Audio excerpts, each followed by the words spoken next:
A service of KIBMradio.com, the Internet's home for an all old-time radio.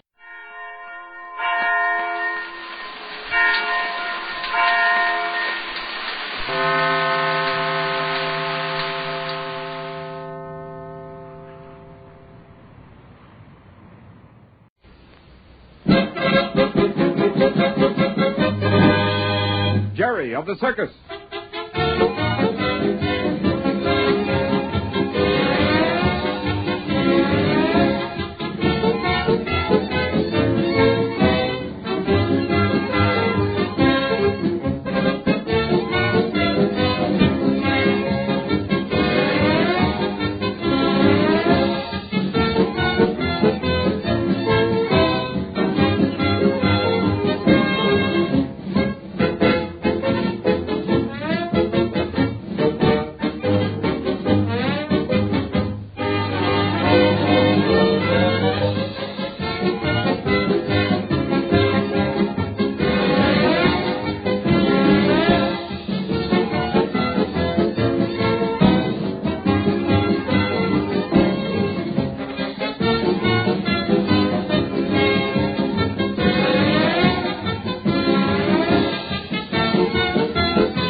Jerry of the Circus.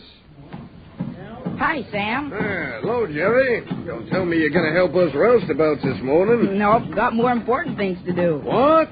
Say, listen, kid. Take a flipper there, Sam. Think we got all day? Oh, my boss. I'll be seeing you. I got to get back to work. I'll be helping you one of these nice mornings. You just wait and see. Oh, hello there, Mr. Randall. Well, you're out early, Jerry. Sure. You didn't think I'd miss watching Belko pull a truck with his teeth. Say, you think it can be done, Mr. Randall? Yes, but it remains to be seen whether Belko can do it. After all, these circus lots are kind of rough. Oh, I see what you mean. It'd be lots easier to pull something on wheels over a smooth asphalt road than over dirt or sawdust track. That's right. Mr. Randall. Yes, Jerry? No, I think it was awful swell of you last night to let Kelly keep that cat. Oh, no, it wasn't, Jerry. It was pure selfishness. How do you mean? Well, you see, we needed the cat. Yeah, but Mr. Randall... Jerry, you remember once my telling you that I always do things for the benefit of the circus as a whole? Yes. That I never keep animals or people unless they really in some way add to the circus? Yes, but... Well, you see, in this case, this cat that Rags picked up yesterday in Evansville is really needed, or I wouldn't have let Kelly bring it along. You really think that sick cat will help that new get well? It might. Stranger things than that have happened around the circus. Really? You know, I kind of thought Kelly was kidding. Well, it's the first time since her mate died that Maud has paid the slightest attention to anything. Yeah. And Kelly said she ate some of her supper last night, too. You see, she is beginning to take an interest in something. Animals are funny things. Maybe once you heard that poor kitten crying so loud, you kind of figured there was something else suffering more than she. You may be right at that, Jerry. But the important thing is that a very valuable animal may decide to live instead of grieving itself to death. Mr. Randall! Oh. Mr. Randall! Any of you men... Oh, here comes Belko now. Belko, over here. Yeah. I see you now. So, Mr. Randall, you want to see the great Belko pull a truck? I do it easy. Like a snap of the fingers, it's not. All right, Belko, whenever you're ready, go ahead. You got a good wagon or truck for me to pull? Yeah, I had some of the men bring the bandwagon up to the back door. Good. See, look. This is the band I put in my teeth. Oh, yeah. You don't mean you attach the wagon to the end of those straps? Of course. How else would I do it? Boy, that's something. Well, all right. Come on, Belko. Let's get started here. You got some men to start the wagon rolling? Sure. Any of these roustabouts here, they're almost through putting up the seats. But I thought you dragged it all by yourself. Who doubts I do it? But you just wanted some men to start the wagon. Sure. Start. You see, Jerry, the wagon must be in motion when he starts. His trick is to keep it moving all around the ring. Oh, I see. Hey, you, couple of you men, get on this bandwagon at the back door and hang around. I'll need you later. Oh, boss. This is the wagon, yeah? Mm-hmm. Is it all right? Sure, of course. It is good. See?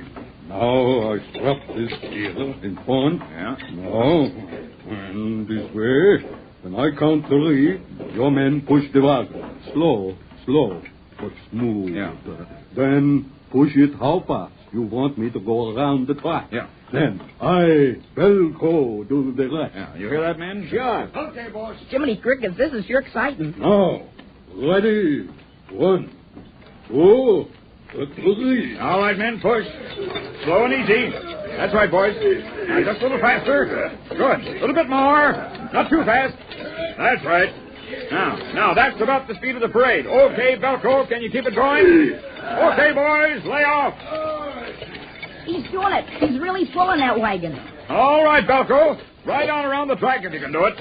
Say, do you really think he can take it all the way around? Well, I hope so, Jerry. It'll be a grand trick if he can do it. Boy, I'll say.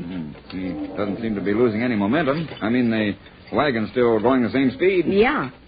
See, maybe he can do some of those other stunts he was bragging about. Like playing basketball with the major? Nah.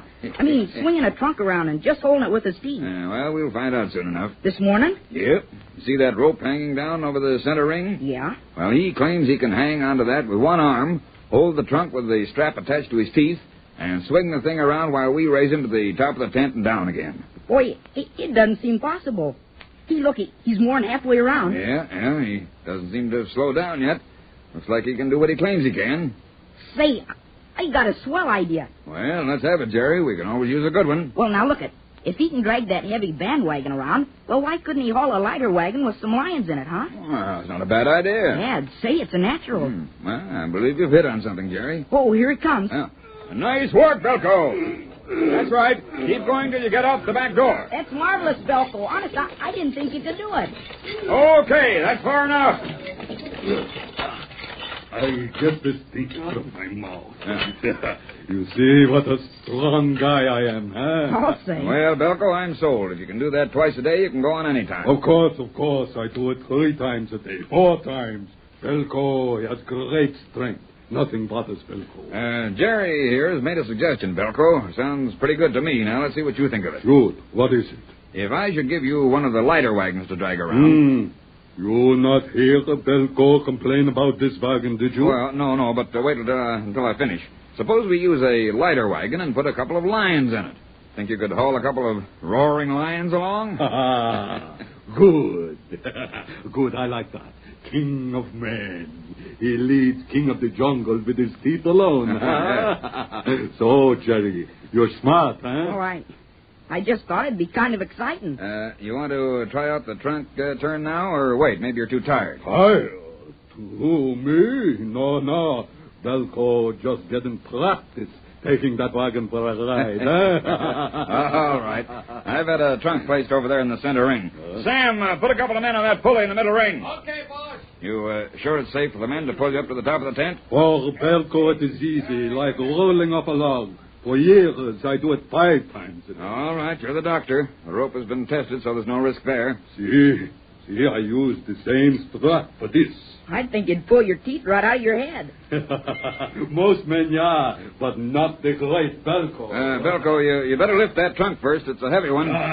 It is nothing. Good night. He lifted that like I picked up a small suitcase. Sure.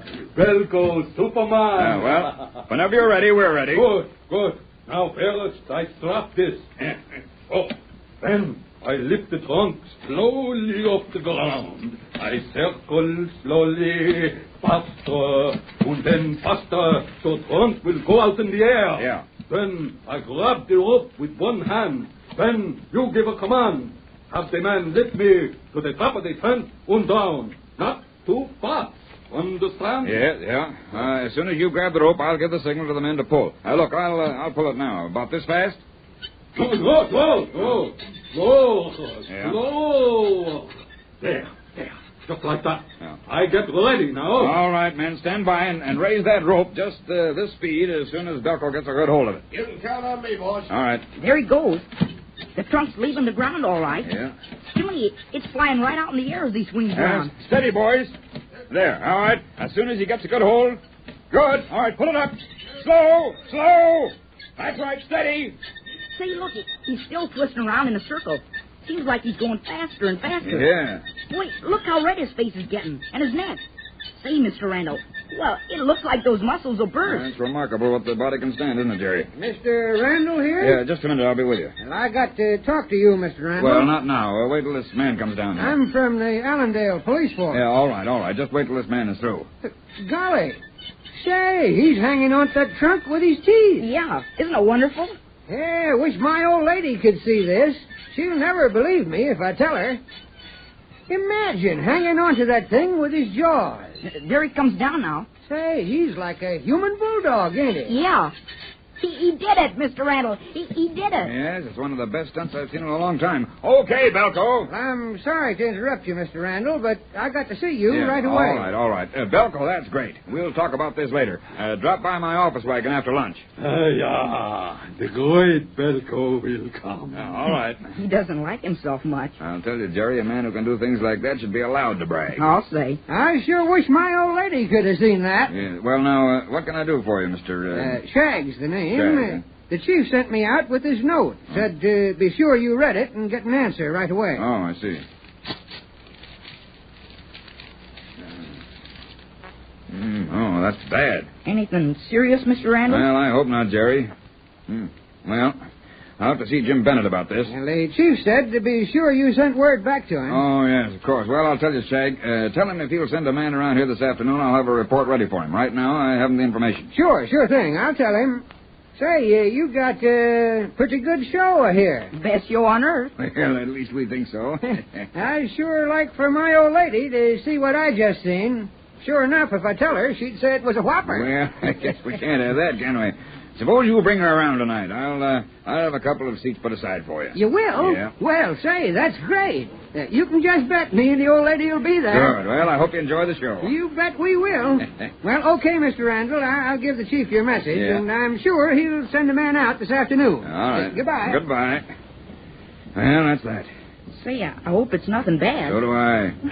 That policeman was kind of hinting for those passes. Yeah, funny how folks would rather get things free. He sure was pleased, though. Well, I hope he and the old lady enjoy the show. Guess there's not much danger there. You're a mighty good booster, Jerry. Well, it's the best show in the world. Who wouldn't be? You know, Jerry, between you and me, I think you're right. Now I've got to see Jim Bennett. And I thought we'd moved away from where they were passing that counterfeit. What? More phony money? Not so loud. I don't want this thing to get around. As long as you heard about Fordham, you may as well know that yesterday a lot of counterfeit was passed in Evansville. Good night. Yeah. So Jim will have to check through with the bank and see how we came out. Oh, say, that's tough. I'll say it is. Whoever's doing this thing is certainly going hog wild with it. I can see we'll have to watch that ticket wagon pretty close from now on. I should think so. But we're almost 60 miles away from Evansville now. Yes, but at Evansville, we were 92 miles from Fordham, and, well, there you are. Say, they must be spreading this phony money all over the country. Well, I've got to see Bennett. Jerry, run over to the ticket wagon and tell Bennett to be in my office wagon in 10 minutes. You bet, Mr. Randall.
Autolite and its 98,000 dealers bring you Mr. Richard Widmark in a true story of murder. Tonight's presentation of Suspense. Tonight, you're going to hear a true story, a classic of American crime, as documented by criminologist Edmund Pearson. The story is called Mate Bram. Tonight's star, Mr. Richard Widmark. Well, Harlow, tomorrow marks the opening of baseball season. Why, my team's been playing all year, Hap. Oh, what team is that? The Autolite electrical system in every Autolite-equipped car. And that's a real team. Because every unit, like the coil, distributor, generator, battery, starting motor, and set of spark plugs, are related by Autolite engineering design and manufacturing skill to give you the smoothest performance money can buy. But that team doesn't play ball, Harlow. Oh, does a lot more, Hap. Why, the Autolite electrical system goes to bat every time you start your car. And it keeps right on working every second your car's running. Works every time you light your lights, blow your horn, use your electric windshield wiper, radio, or heater. Real major league stuff, eh, Harlow? You bet your bat, Hap. So, friends, when your Autolite-equipped car needs replacement parts, always insist on Autolite original factory parts. It pays. Because from bumper to tail light, you're always right with Autolite. And now, with Mate Bram and the performance of Mr. Richard Widmark, Autolite hopes once again to keep you in suspense.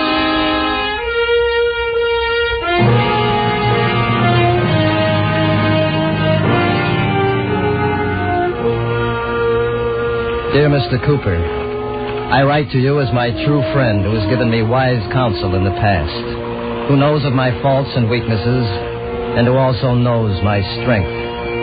Respecting the latter, I advise you that during the past year I have totally abstained from drink in any form. And because of that and hard study, I now have a first mate's ticket. It was in that berth that in Boston I signed on the barkentine Herbert Fuller, from where I now write you to give you a report of this fatal voyage. As a matter of truth, I myself might be dead when you read this, if it ever reaches you.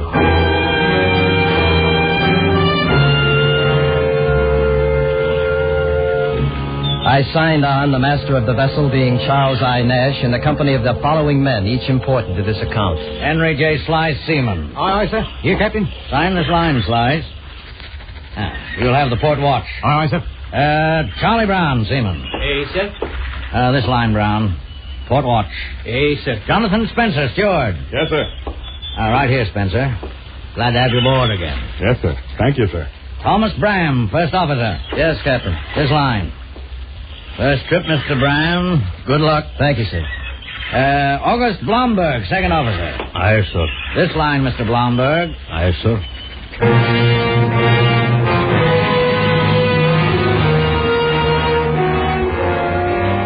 There are two other names important to this account. Lester H. Monks, who came aboard as a passenger in the interest of his health, as the nature of our voyage was to be tropical.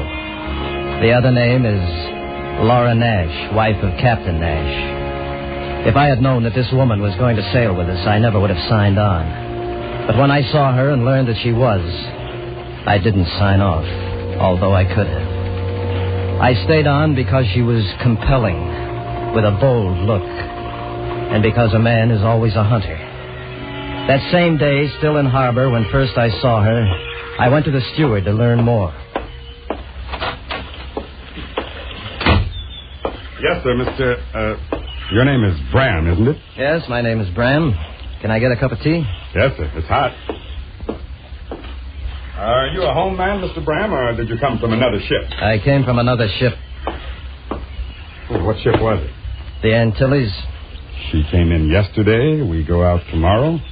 You don't like it shoreside, Mr. Bram? Nope, I find it too much trouble. You've sailed this ship before? 2 trips. What is this woman that goes with us? She's the captain's wife, sir. I know that. Is she a good wife, Spencer? I don't know what you mean, sir. Oh, she's younger than he is. Why does a young woman marry with a man like that and go sailing off on a ship with him and 11 other men? I don't know, Mr. Bram. No lady would do that, would she? I don't know many ladies, Mr. Bram. You won't find out asking me. You'd better ask her. Maybe I will. Hello, Blomberg. More deck cargo ready to load for it. I'll see to it. You want tea, Mr. Blomberg? Tea time. Spencer, you sailed the ship before. What do you know about this woman that goes with us? Nothing. What kind of woman she is? The way she looks at a man. I don't know, sir. I don't know. When I left the steward, the second mate was asking the same questions I asked. I mentioned this to remind you that I was not alone with my thoughts. The same ones were in the minds of the others. Perhaps all of them. This, then, my good friend, was the state and nature of the ship when we made to open sea.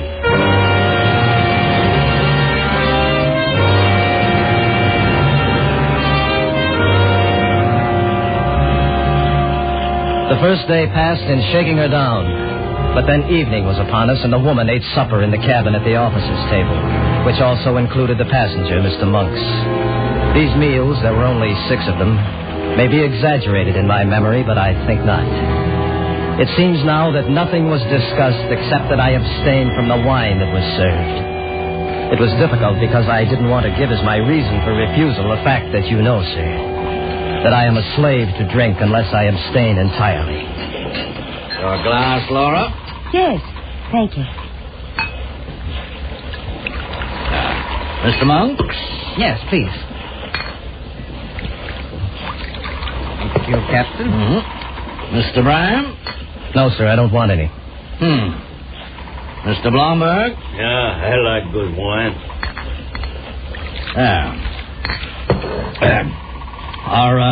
Are you a religious man, Mr. Bryan? No, sir, not overly so. Wondered that was why you wouldn't have a glass of wine with us. No, I don't care for wine. What you drink, then? Rum, like the pirates? I don't drink at all. I didn't think that a seafaring man lived that didn't drink, Mr. Bryan. Seafaring men are much like any men, Mr. Monk. Some of them drink, some of them don't. Wine with a meal and a good whiskey or brandy at the end of a watch. Nothing can take their place. Is there a reason you don't drink, Mr. Bryan? Yes. I don't like to. Have you ever drunk? No, I never have. I don't believe that. I've heard that some men don't drink because they expose their true selves when they do. Do you have a true self that you are hiding? I'm sorry to disappoint you, madam. You are seeing my true self, a man who doesn't drink. Oh, there must be a reason. And I'll find out what it is. That's enough, Laura. You're too forward. Eat your supper.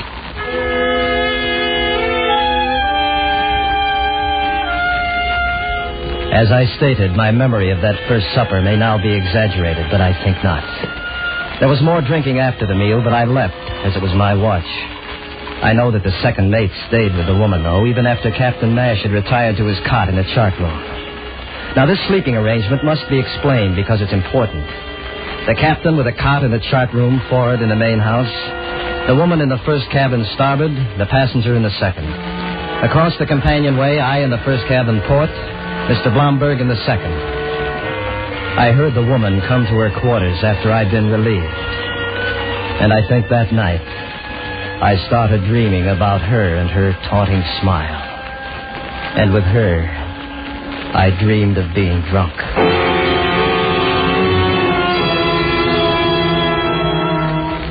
The next day passed the same, and the next night. There's little enough of interest on a ship, and anything unusual is leapt upon. On this ship, it was my sobriety. The first sign of trouble came upon us during the third evening.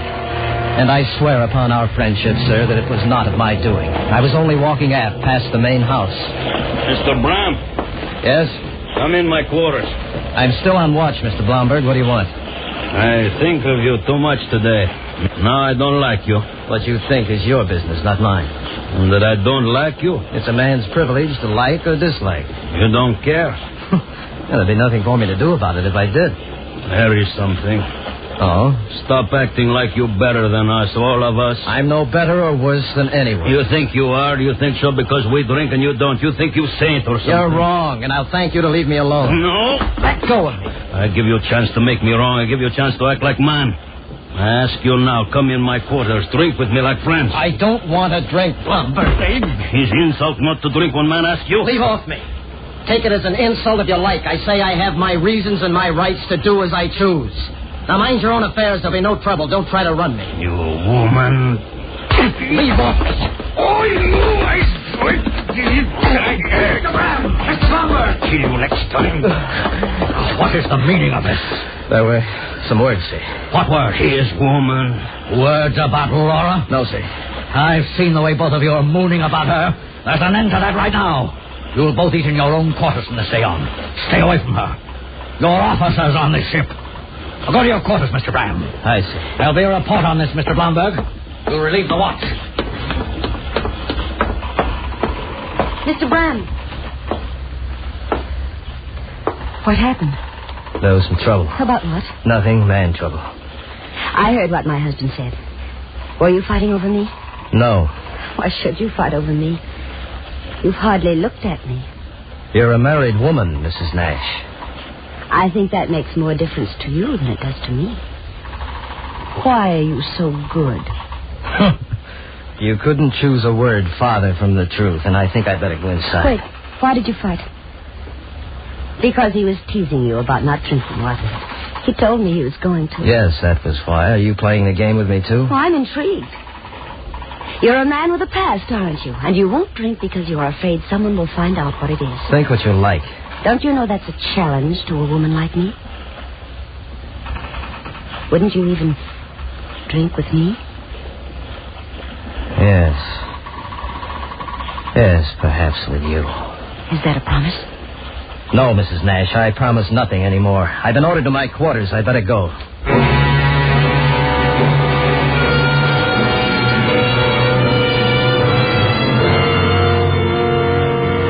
Mr. Cooper, sir, I feel as though I should apologize even to you who know me so well, but I will not. Because I must shamelessly recount all details. There were no more words except ship words between Mr. Blomberg and myself. We ate in our quarters, and for the 3 days following the quarrel on deck, Captain Nash vigilantly allowed his wife no freedom on the ship. I hope you'll understand that, however wrong, her words to me lived in my mind, and they grew. So when I was relieved of watch on the 4th night following, I was very pleased to find her waiting inside the open door to her quarters. Mr. Bram? Yes? I've been waiting for you. Won't you come in? Where's Captain Nash? In the chart room. Asleep. I knew he wouldn't watch me forever. What do you want? Just to talk to someone who's young. Won't you sit down? Thank you. There's no harm. I want you to know that. All right. Laura, there's no harm. Whether I'm married or not, I'm a woman, am I not? Yes, you are. And I deserve to have the company that I like. Mm-hmm. I brought a bottle of wine. I see that you have. I stole it when he wasn't looking. You took a chance. I thought it would be nice. Shall I open it? Yes, if you like.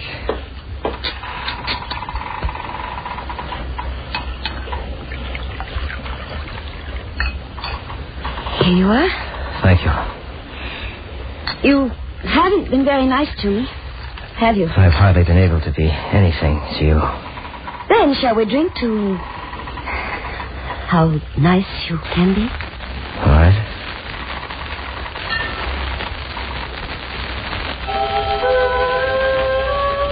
Oh, I drank, my friend, the bottle of wine. And when I left her, I went into Mr. Blomberg's quarters and stole what he had and took it to my own.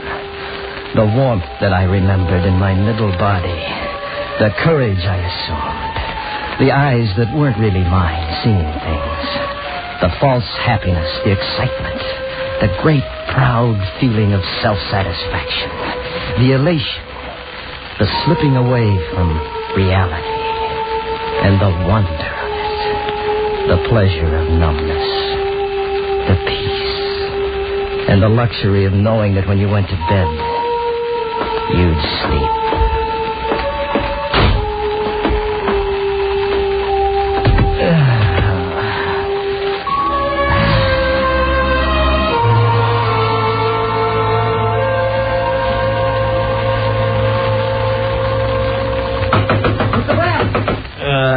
Mr. Brown! Mr. Brown! Just man, what is it? What? What's the matter? What's the matter? There's murder. What? What's that you say? You've got to come up on the deck. The captain and his wife, Mr. Blomberg, they've all been murdered. They're dead.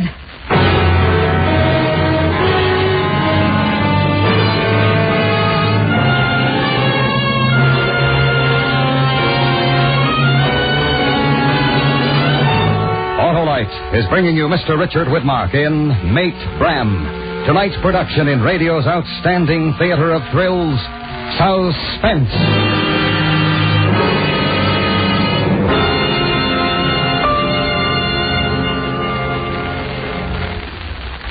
Say, Harlow, where do you expect the Autolite team to finish? Oh, I don't expect it to finish at all, Hap. That Autolite electrical systems job is never done.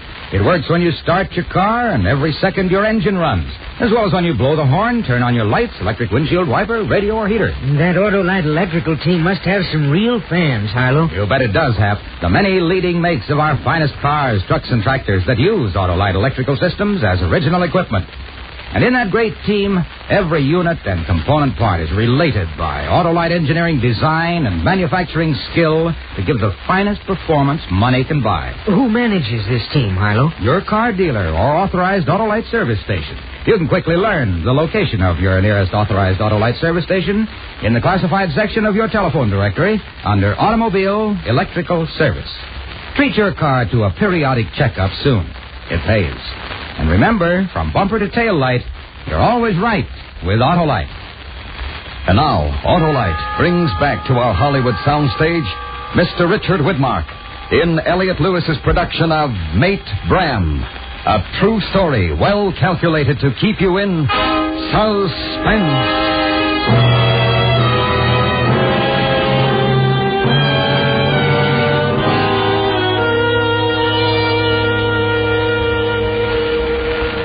It was 8 bells, midnight, when I went into the woman's quarters. Sometime later when I left. I didn't want to drink, but what could I do? Explain myself by telling her about the last time? The fights, the broken windows, the jail, and the other times? I should have, but considering the situation, I doubt any man would. I remember leaving, going to Mr. Blomberg's quarters, then to my own. But there, after another while, my memory stops. I have lost an hour, my good friend, or perhaps 2, until Mr. Monks awoke me some minutes before 4 with a gun in his hand. There's a murderer on board. He killed them all with an axe. Mr. Brand, what is the matter? What are you doing with that gun?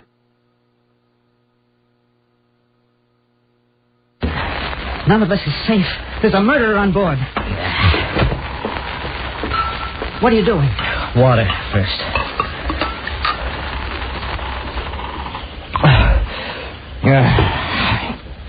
You've been drinking, Mr. Brand. Yes, I have. You'll have to sober up. You're in command now. I'm all right. Where are they? Mrs. Nash is in her cabin. I'll show you.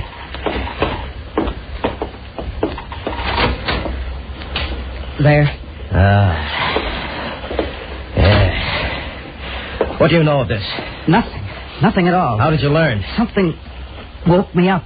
It was like a scream, but I didn't know. With all the sounds of the ship. When was that? I can't be sure. I went to sleep again. Then I woke up again. What woke you that time? I don't know, but I began to worry. About the sound I'd heard. The scream. I got up and went to tell the captain about it. He was dead. I was sure the sound meant something, and I came to Mrs. Nash's cabin. Then I saw Mr. Blomberg's door open and found him the same way. There's a maniac on board. Come with me. We'll look at the others. We looked in the quarters of the others and found no weapon. And I'll state now that when I looked in my locker for my gun, I also looked for bloodstains on the clothes in there and on the clothes I was wearing as I'd slept fully dressed. And I found none. Then, pursuing the actions of Mr. Monks and me, we awoke the steward and went on deck.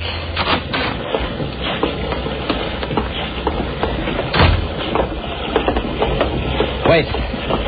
There's the axe. That's the one. That's the one that did it. Get rid of it, Mr. Brown.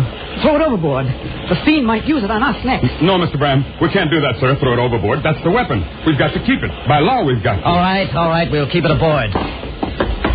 It's Slice at the wheel. We'll see what he knows.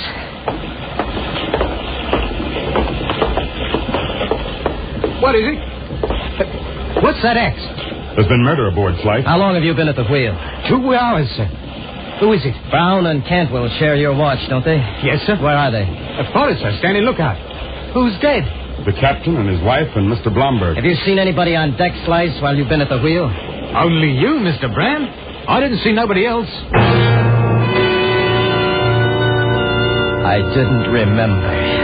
It's a frightful thing to have a man say you were out on deck and not remember. I tried to carry on without arousing suspicion. And this is what I learned. That I had come out and asked for Mr. Blomberg. And upon being told that he was tending the foresail with 2 deckhands, I'd gone back inside. And that then Mr. Blomberg had come aft and gone inside, too. And that he'd never come out again.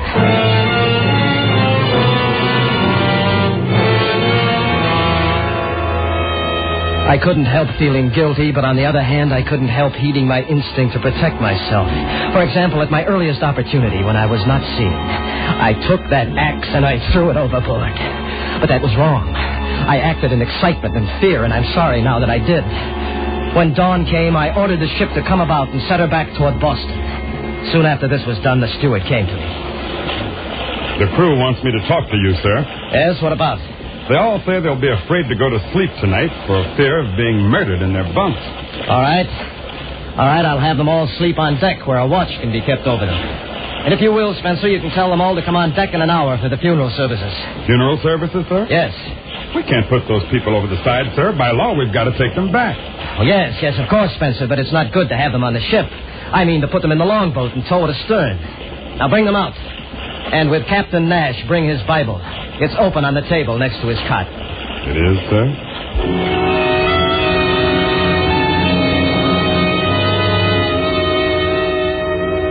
I don't know why I thought I knew where the captain's Bible was. I wasn't sure that I did know.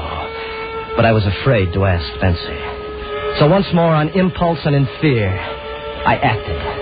That night, I went aft to the man at the wheel and ordered him below to get my glass, telling him I'd seen a light in the distance. When he was gone, lashing the wheel, I turned with a knife to the line towing the longboat to cut the bodies adrift and to finally destroy the evidence. Mr. Bram, stop that! Don't do that, Mr. Bram. Leave off, Spencer. It's not good to have dead people following along behind. Leave off. What's this for? For killing those people out there. No. It was you, Mr. Bram. No, I didn't. You were with a wife last night drinking. Who says that? Mr. Slice. Mr. Blomberg told him. That's no proof. You knew where his Bible was, sir. And that's nothing either. You relieved Slice at the wheel. And after that, the axe was missing. Mr. Brown saw you throw it overboard. I didn't kill them. Then why were you cutting the longboat free, Mr. Bram? Hold still, Mr. Bram. Confess and ease yourself, Mr. Bram. No, I won't confess. Nobody saw me kill them because I didn't. I didn't. Come along, Mr. Bram. Where are you taking me? To lock you up. By law, we've got to do it.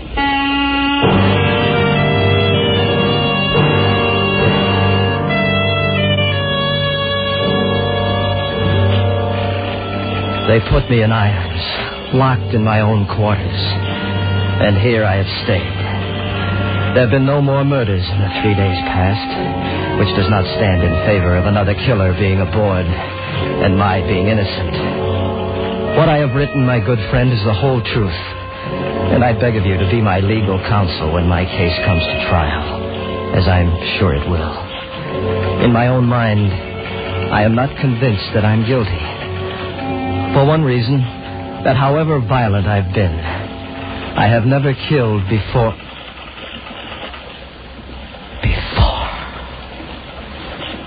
Never killed before. If I could only remember. If I could just remember. Why can't I? Why can't I? Why? Why can't I remember?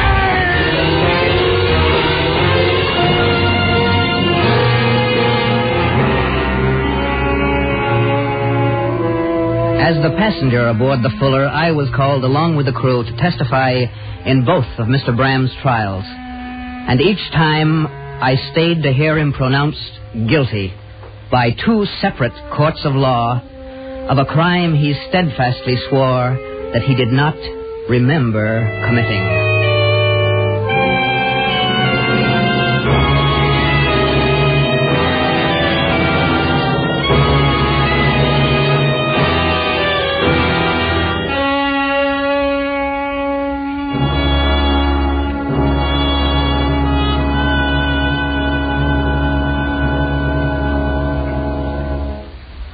Suspense. A true story presented by Autolite. Tonight's star, Mr. Richard Widmark. And here he is once again, our star, Richard Widmark. It's always good to have you aboard, Dick. Thank you, Harlow. I sort of feel like one of the family since this is my 4th appearance on Suspense this season. Well, you are a member of the family, Dick. The Autolite family, which includes 98,000 Autolite distributors and dealers in the United States, nearly 30,000 men and women in 28 great Autolite plants from coast to coast, and the 18,000 people who have invested a portion of their savings in Autolite. It's a big family, Harlow, and I'm proud to be included. Now, we're all proud to be members of the Autolite family, Dick, because Autolite serves the greatest names in the industry.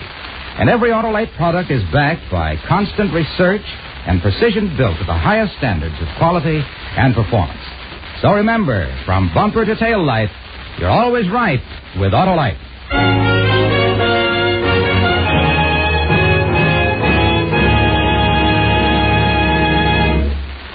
Next week, the dramatic recreation of a race 5 brave men made with death.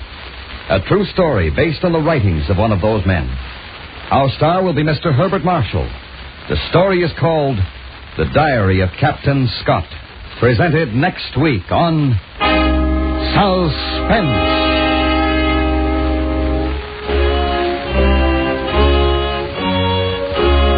Suspense is produced and directed by Elliot Lewis, with music composed by Lucian Morwick and conducted by Lud Gluskin. Mate Bram was written for Suspense by Gil Dowd. Featured in the cast were Joan Banks, Joseph Kearns, Ben Wright, Lou Merrill, Steve Roberts, Roy Glenn, and Robert North. Richard Widmark appeared through the courtesy of 20th Century Fox, producers of the Technicolor musical With a Song in My Heart, starring Susan Hayward. And remember next week on Suspense, Mr. Herbert Marshall in The Diary of Captain Scott.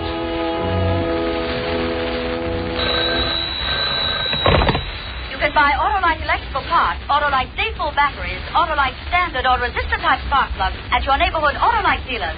Switch to Autolite. Good night. This is the CBS Radio Network.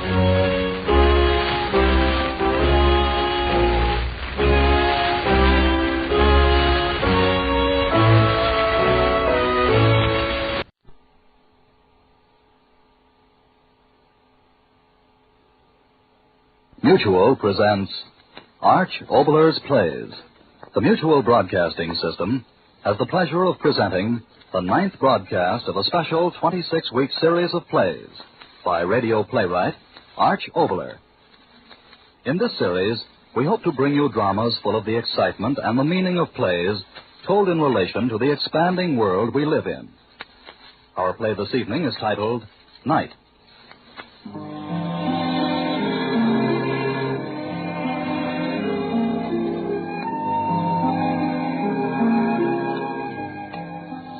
The land is in darkness. The day, once capering with the promise of its allotted hours, has gone, creeping agedly over the edge of the sky. Night, soft veiling, lies thickly over the ponds and swamps and lakes and rivers, over the knolls and dunes and buttes and mountains, over the homesteads, farms, the ranches and plantations, over the villages and towns and county seats and cities. For a whisper of time, the night is on the land.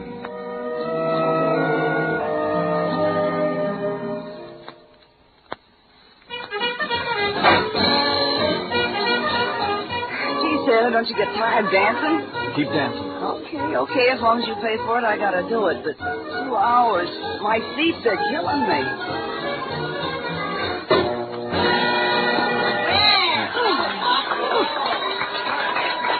What are they stopping for? Why don't they keep playing? Listen, Sailor, the musicians, they're human. They gotta rest.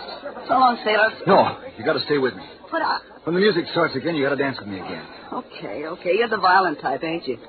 You got more tickets? Sure. Okay, you gotta pay tickets to sit and talk to me. Come on, we'll sit over here. Oh, brother, my feet. When are they gonna start playing again? In a minute. Gee, I never saw anybody crazy about dancing. If you want to sit here, you got to buy something to drink. All right. Freddie, 2 Cokes. What time is it? 10 o'clock. Gee, over 2 hours you've been dancing with me. Don't you want to dance with somebody else? I've got to dance with you. Listen, Sailor, I don't get it. You come in here... Folks, there's 4 bits, Navy. Yeah. Here you are. Okay. Do I need this? How soon does the band start playing again? I told you in a minute. What's the matter with you? Dancing steady for 2 hours, you can't sit still for a minute? Hey, when'd you get off your shift? A couple of hours ago. You came right here? Yeah. I still don't get it. If you were a hep cat, but... Now, listen, I don't want to hurt your feelings, but you dance like an old crutch. Yeah, I'll bet you're a farm boy. Okay, so don't answer that one. But tell me this, what do you want to dance so much for? I have the tickets to pay for it. All right. You think it's just the dough. You think you can just wave the ticket in front of my face and that's all you have to do? Okay, Sally, you can go dance with one of the other girls, not me. No. I'm telling you. No, it's got to be you. Oh, no. It's got to be you. You got red hair. What the heck are you talking about? Your hair like carrots. You got to dance with me. All right, farm boy. So red hair sends you. You're cute. Maybe you could... Take your hands off. Huh? Just dance with me, that's all. Just dance. You got your nerve. I hate you. Hate this dirty, filthy place. I want to go home. What'd you come They're here? waiting for me, Ma and the kids and Jeannie, but I got to stay here until I'm broke, so you'll dance with me. Just dance with me. No, I won't. You will. I'll call the bouncer. He'll... No. Now dance, now. Joe! Quick, Joe! Dance. What's the matter, Annie? This guy's He's crazy, Joe. He won't let go of me. Keep it quiet. You know better than to make a fuss. I know, but... Okay. Listen, buddy. No, listen to me. She's got to dance with me. Joe, make a... Okay, Sailor, we don't want no trouble in here, but if she don't want to dance with me, she She's got to dance with I don't me. want to. Listen to me, please listen. I don't want to dance with you either, but I got to. See, I told you. Shut up. Sailor, That's what he wanted to do. Come back and dance with a redhead. Dance all night. Dance till he was broke. What's the matter with you? That's all he used to talk about on his first leave, how he's going to come to New York and dance and dance all night with a redhead. He's not ever... I've got to do it for him.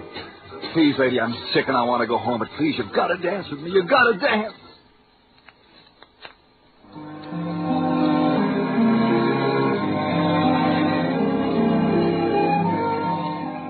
The night is restless.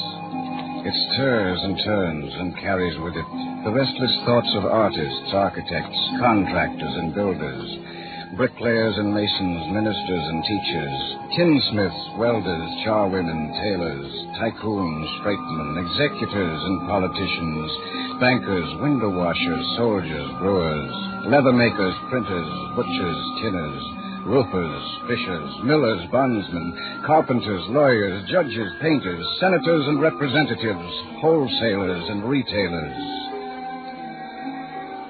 All the associates, colleagues, workers and co-workers of the land.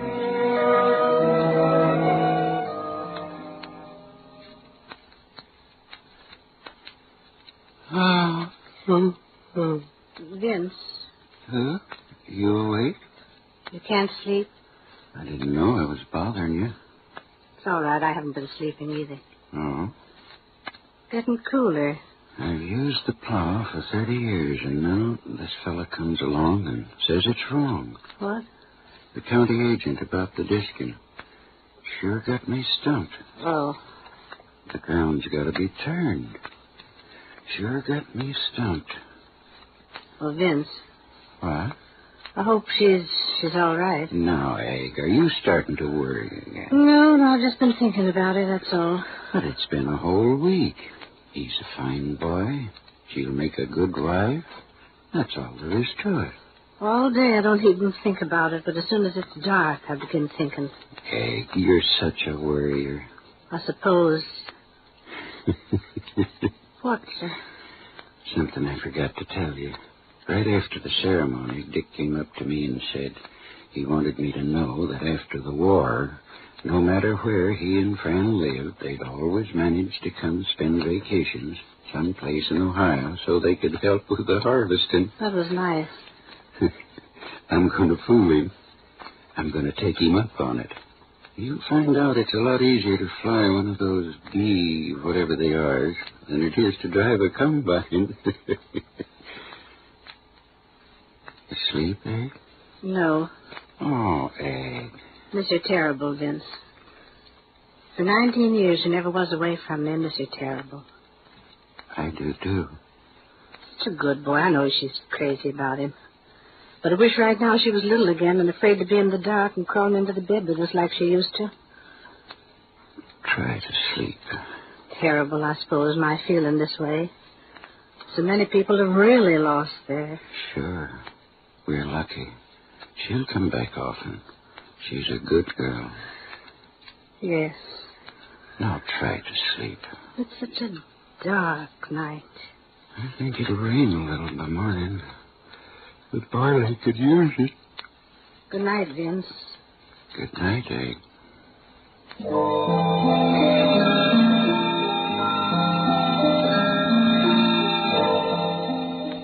The night is a trickster.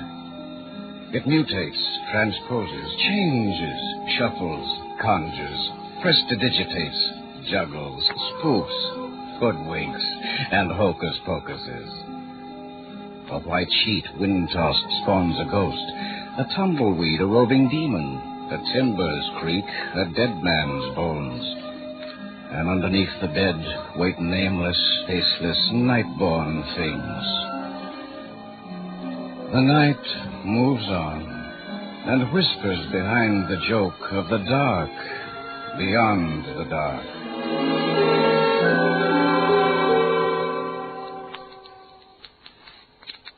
You mean he cut him up in little pieces and stuck him in the boiler? That's what I mean. Gosh, hey. Hey, Ryan, cut that out, will you? Hey, what's the matter with you? What is the matter with me? Can't you play something else? Sure.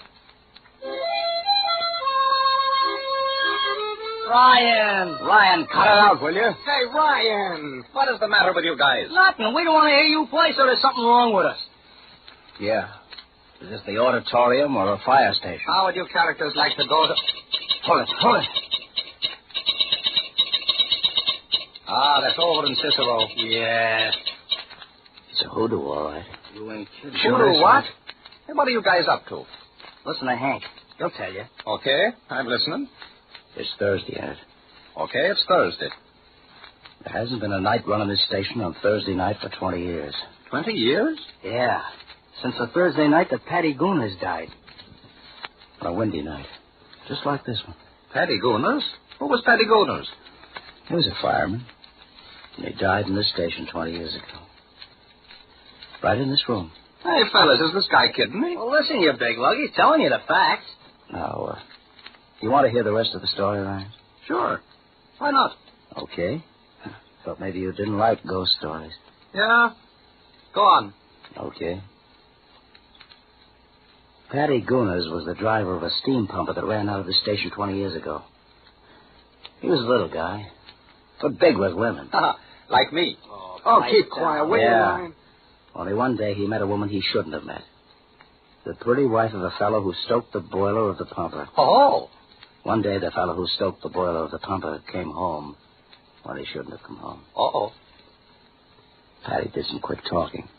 He only talked his way out of it because nothing happened. Nothing? Nothing. But the next day there was some kind of a big celebration out in Grant Park, and most of the fire department went out of it, leaving only a skeleton crew, 4 or 5 guys. Patty and the fellow with the good-looking wife were 2 of them. The other fellows finally went across the street to get a beer. They were only gone a few minutes, but when they came back, Patty was gone. Gone? Just gone. Nobody knew just where. He didn't come back. Chief figured he'd run off with some woman somewhere, so he crossed him off the department's lists, and that was that. Only it wasn't that. Because a year went by, and it was Thursday, just about this time of night.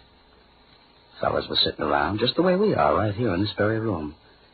Everything okay. And all at once somebody said, "Look, on the floor." "What's that?"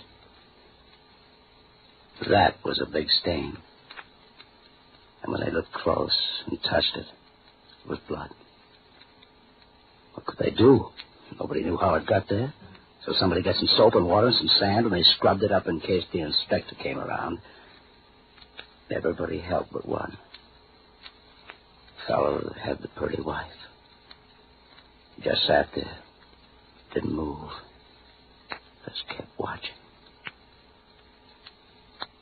A week went by. Thursday again. Same time of night. Fellas were sitting around here, just the same as we are now. There it was again. Fresh blood.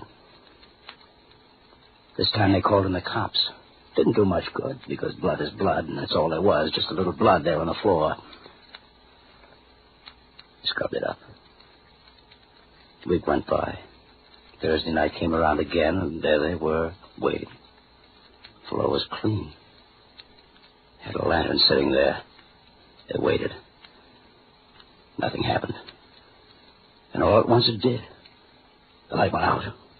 Everybody began to yell and duck, running around, bumping into each other. At last, someone found the light, lit it. Then they saw. There on the floor was blood again. Only this time it was pouring out from the throat of the fellow that had the pretty wife. Well, what? What a hole? He cut his own throat. At least, that's what they say. And he left a letter telling what he had done to Patty. Cut him up and stuffed him into the boiler of the pumper all those weeks ago. Right here? In this station? That's right. Right here in this station. And there hasn't been a night run out of this place for 20 years. Well, what do you know? There was something else you fellas don't know. Huh? What was that, Hank? Huh? His confession. Murderer said that he had cut Patty up. Right in there. In there? You mean in the place where we make our coffee? That's it. Oh, well, how do you like that? I don't like it. Well, that's all there is to it. Gosh, sure is dark, quiet night tonight, isn't it? Yeah. Say, Ryan. Huh? It's your turn to make the coffee tonight. Oh. Is it? Sure. Mm-hmm. Well, Hank, would you like to come along and sort of help me?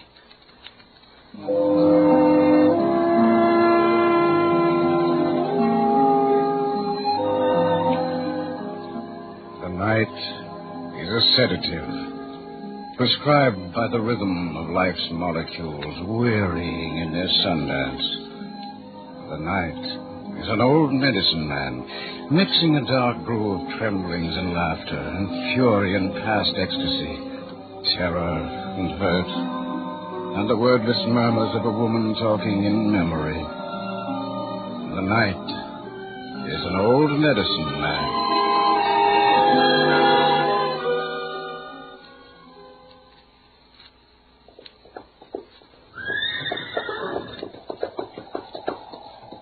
Easy, girl.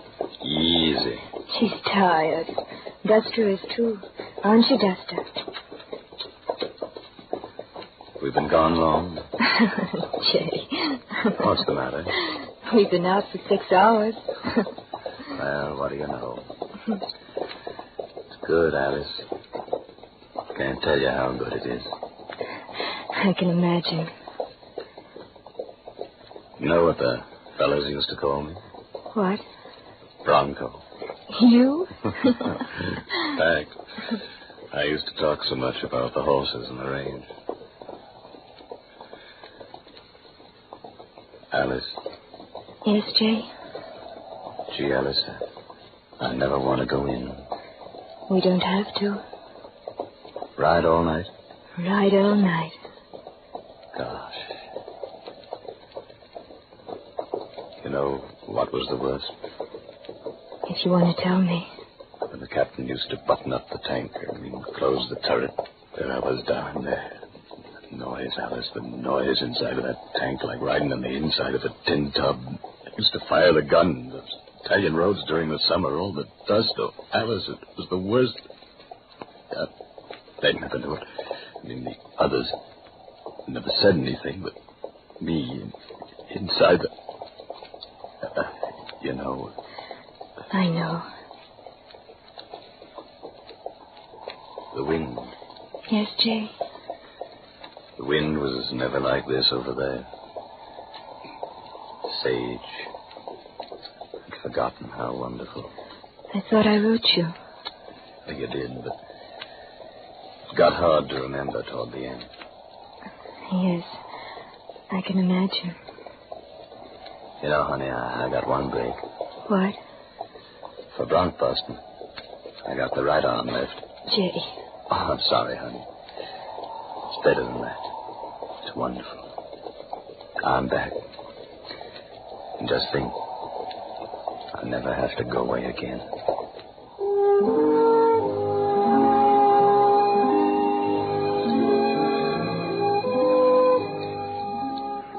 The night is a non-sectarian air-conditioned meeting house, echoing in a thundering chorus, Bible-pounding, Bible-reaching, hallelujahs, Lord's prayers, whispers, heaven-reaching, devil-catching, gospel-grinding, pitching, catching. The night is a meeting house.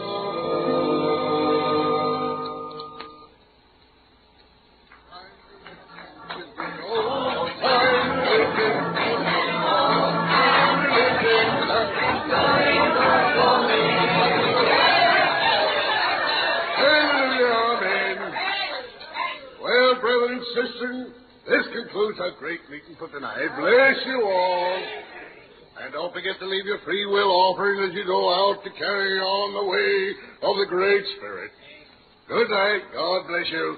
And don't forget to bring your friends next Saturday night, same time. Hallelujah, hallelujah, hallelujah. The meeting's closed.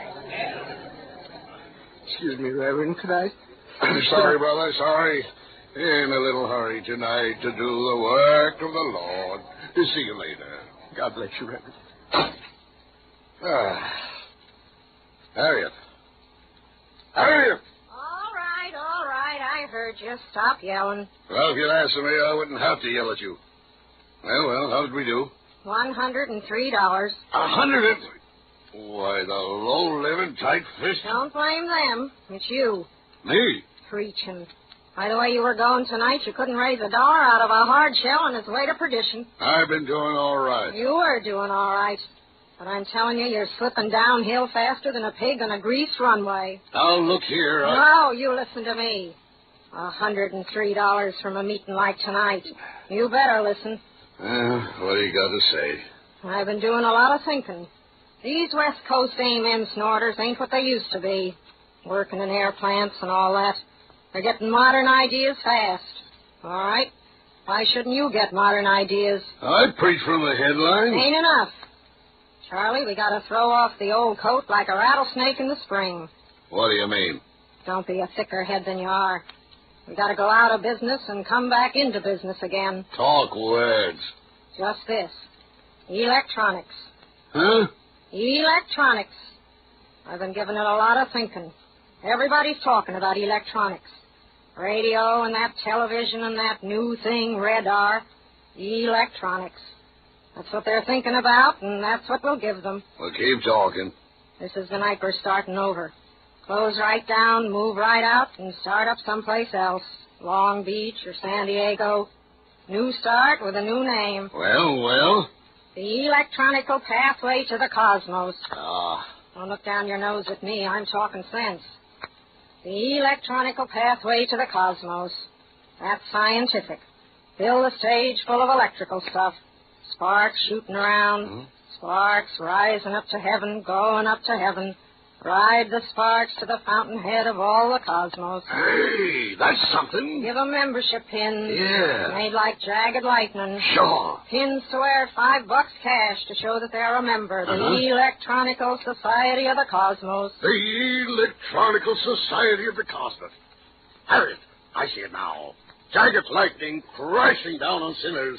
Burning sparks, lifting the repenting sinners up to the highest pinnacle of the highest cosmos. The Bible seen through the eyes of modern science, through electronics. Hallelujah, amen. That's it, we're in business.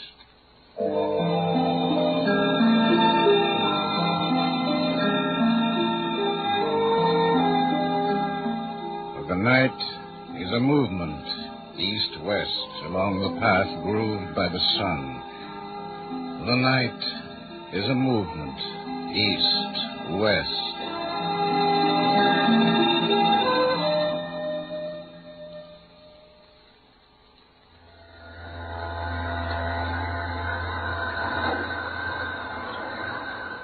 What time is it? Huh? Almost 1:30.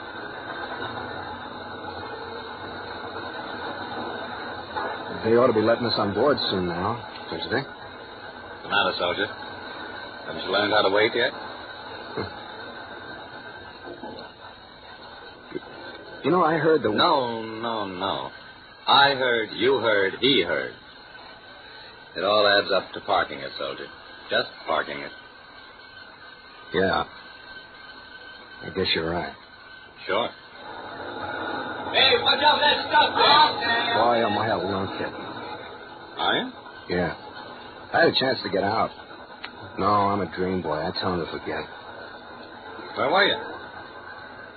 Where wasn't I? From D-Day right on through. I was the second guy across the river to drink vodka with them Russians. Yeah? Yeah. So now you'll drink sake in Tokyo. As my mama used to say, I should live so long. Maybe you will. Maybe. What's your name? Frank? Mine's Jake. Hiya, Jake. Pleased to meet you, Frank.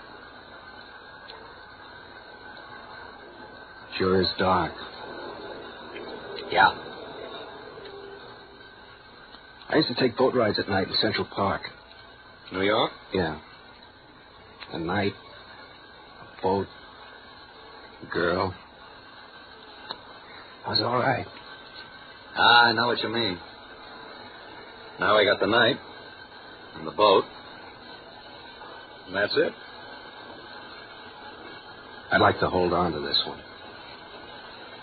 Made in America. Put a tag on it. Yeah, that's an idea. Stick around, night. Stay right here. Jake's coming back for you. Maybe. All right, men, on board. Let's go. Stick around, night.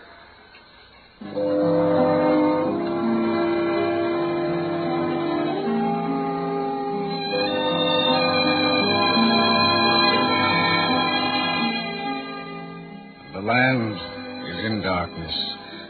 The day, once capering with the promise of its allotted hours, has gone, creeping agedly over the edge of the sky. Night, soft veiling, lies thickly over the cities, county seats, towns, and villages, over the plantations, ranches, farms, and homesteads, over the mountains, buttes, dunes, knolls, over the rivers, lakes, the bays and harbors. Through a whisper of time, the night is on the land.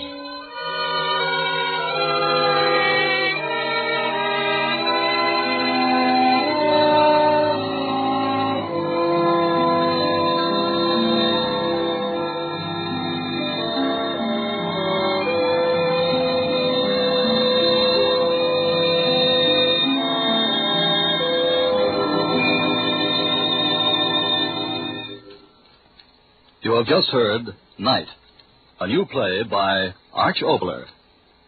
The original musical score was composed and conducted by David Raxon. The narrator was Theodore von Eltz. The cast, in the order of their appearance, were Gloria Blondell, Frank Martin, Therese Lyon, Riff Barnett, Edmund MacDonald, Barney James, Roseanne Murray, Everett Allen, Dorothy Scott, Joe Granby, and Bruce Elliott. Next week, through the cooperation of Lester Cowan Productions, the play will be Mr. Pyle, based on the writings of America's beloved war correspondent, the late Ernie Pyle. The starring player will be Mr. Burgess Meredith. This will be the 10th in a special series of plays written, produced, and directed for the Mutual Broadcasting System by Arch Oboler, To conclude the program, David Raxon conducts the orchestra in his original nocturne, written especially for this broadcast.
This is the Mutual Broadcasting System.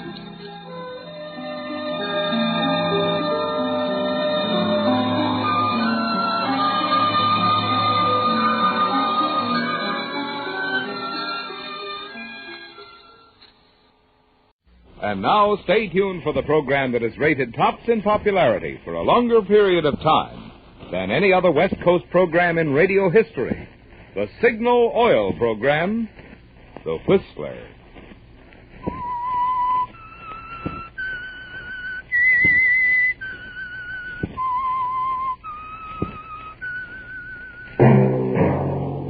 Signal, the famous Go Farther gasoline, invites you to sit back and enjoy another strange story by The Whistler.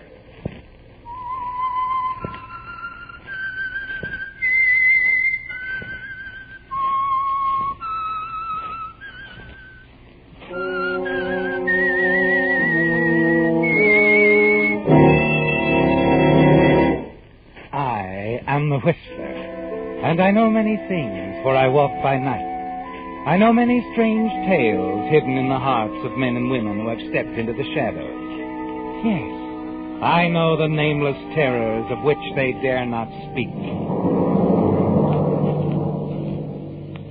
And now for the Signal Oil Company, The Whistler's strange story. End of the road.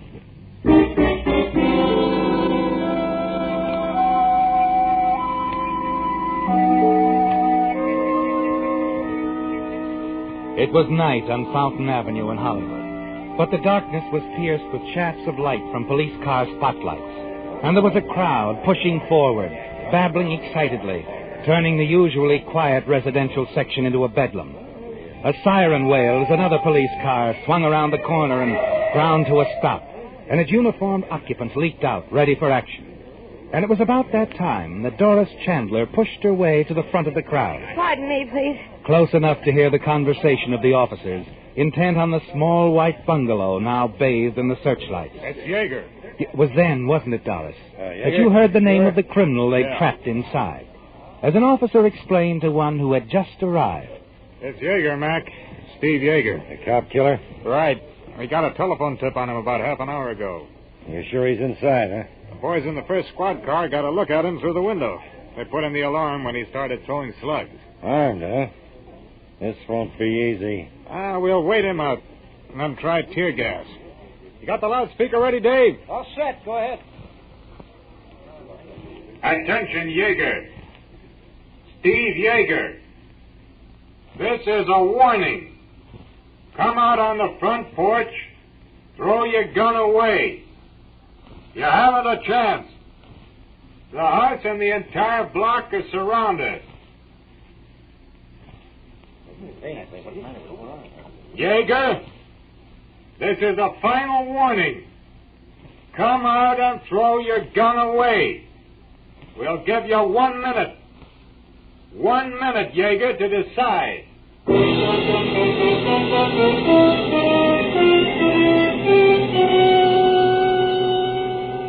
It's all you need to hear, isn't it, Doris?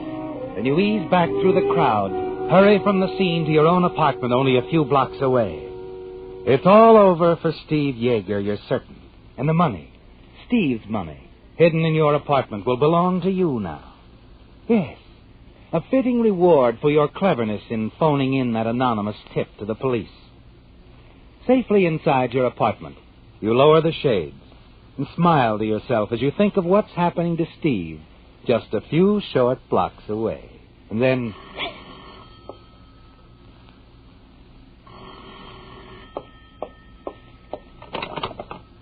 Yes?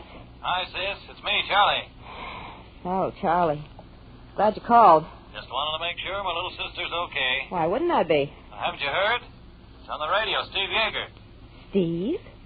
What about him? Oh, it's all right. Nothing to worry about. Only I didn't even know the guy was in town. They got him trapped in a house someplace, the cops. Steve Yeager? Trapped? Uh-huh. Good thing he didn't get in touch with you in any way, Doris. You'd have been implicated. He, didn't contact you when he hit town? Of course not. You know how I feel about him, Charlie? Uh-huh. But it was different in Seattle. You were pretty fond of him. Look, I don't like cop killers. Or payroll thieves. Now, look, Charlie, if you called me up... Easy, sis. I told you I just wanted to make sure you were okay. Not involved. Well, I'm not. And brother Charlie's happy. Nothing to worry about.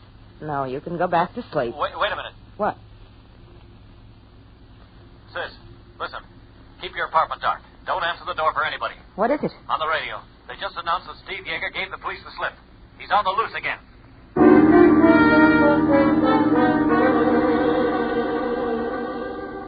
Your hand trembles as you hang up the phone, Doris.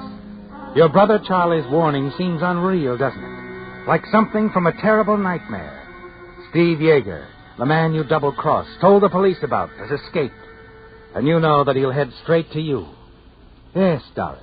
You lied when you told your brother you hadn't seen or heard from Steve Yeager, didn't you?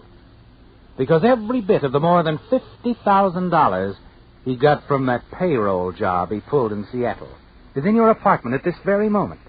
Because Steve thought it would be safe with you. You look out past the drawn window shades. The street outside appears quiet and empty. Then your heart seems to stop dead still. The kitchen. Someone there. And you recall that you left the back door unlocked. Doris? Miss Chandler, are you home, dear? Oh, Mrs. Fabian. Yes, dear. I just had to come over, see if you'd heard. Goodness, there's been some shooting by the police, right in our neighborhood. Shooting? They killed someone? Oh, I don't think so, dear. It's a criminal. They said on the radio he gave the police the slip. A killer. He shot an officer in Seattle a few months ago. I see. It's on the radio. Don't you want to turn it on, dear? No. I've got to go out. My brother called. He isn't well. I've got to go over there. Oh, you're not going out, dear, alone. I'm not afraid. I'll take the car. I just won't sleep until I see that Charles is all right. Oh, of course, but do be careful, child. Goodness, a killer walking the street. You get on home, Mrs. Fabian. Keep the house locked. Oh, don't worry, I will. Good night, dear. Good night.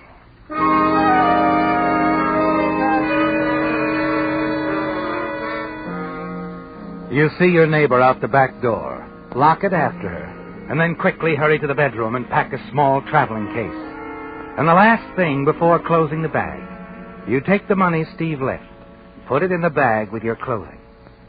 A moment later, you slip quietly out the back door, hurry to the garage, and lift the door. Hello, Doris. Baby. Steve. I've been waiting for you.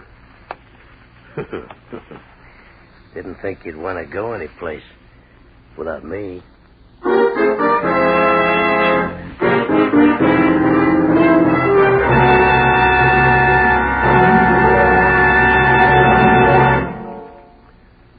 One evening recently, while doubling in the role of babysitter, I was telling our neighbor's little son about Santa Claus, how Santa comes all the way down from the North Pole non-stop.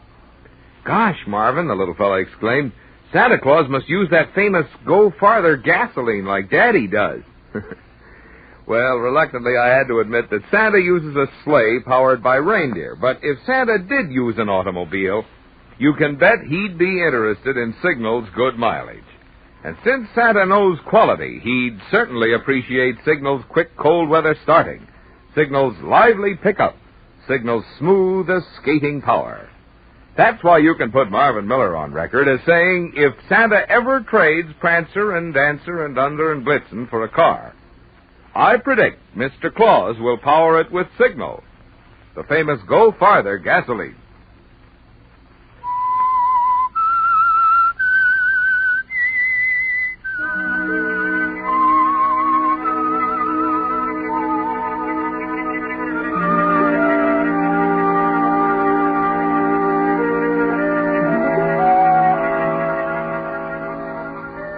It was a terrible moment, wasn't it, Doris? When you opened the garage door and saw Steve Yeager, the killer who'd stolen $50,000 in Seattle, the criminal who turned the money he took over to you for safekeeping, the man you double-crossed by tipping the police off to his presence in the area.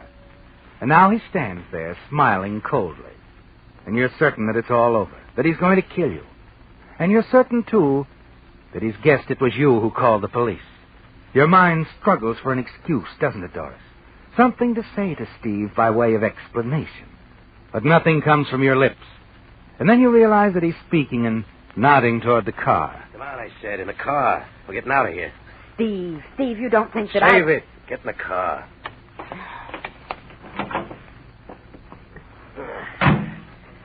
You got the keys? Right here. Go ahead, start it.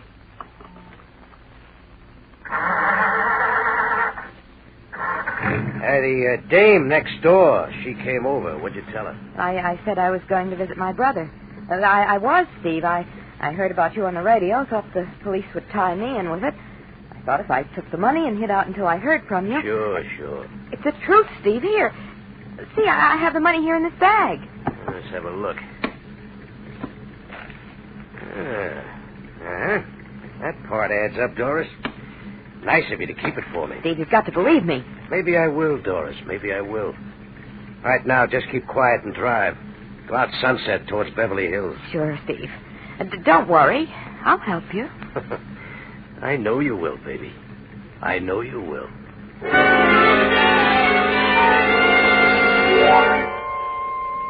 His manner terrifies you, doesn't it, Doris? And you can't believe for a moment that he's satisfied with your explanation. Driving out Sunset Boulevard, you make up your mind. The police must get Steve Yeager before he gets you. At a stoplight at the corner of Sunset and Doheny, there's a slight grade. Just enough to make your car roll back when you stop for the red light. You notice, too, that parked on the opposite corner is a police car. Perfect. Carefully, you ease your foot off the brake pedal. Let the car roll back toward the one in the rear. Hey, take it easy. We've lost bumpers. Oh, you little fool. I'll see what I can do.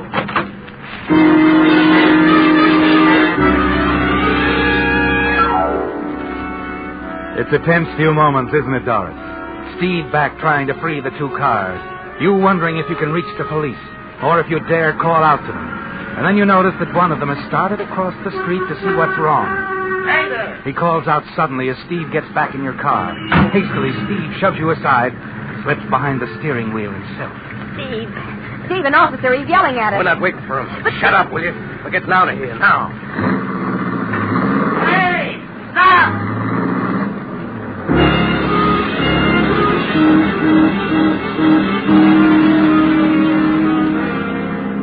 Through the rearview mirror, you can see the police officer running for his car across the street.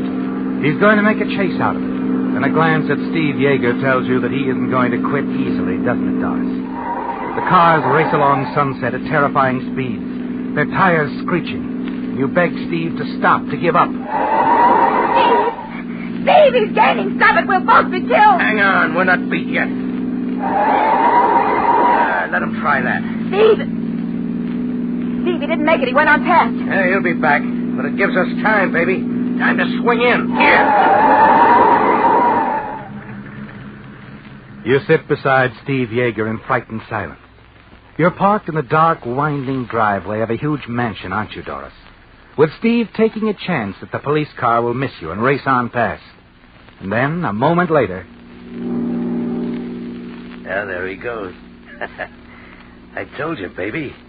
We're not through.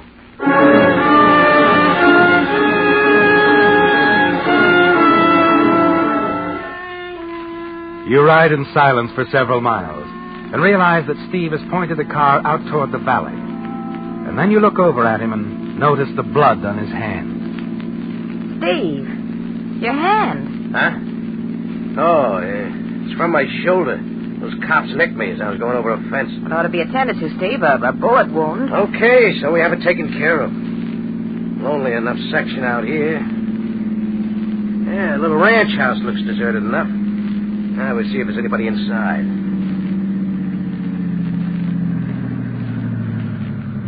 Oh, yeah. There's a light. Yeah. Come on, up on the porch.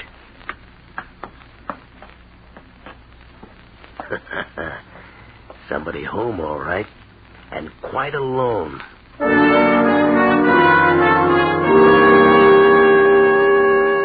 Steve is pleased, isn't he, Doris? You move up beside him until you can see through the window.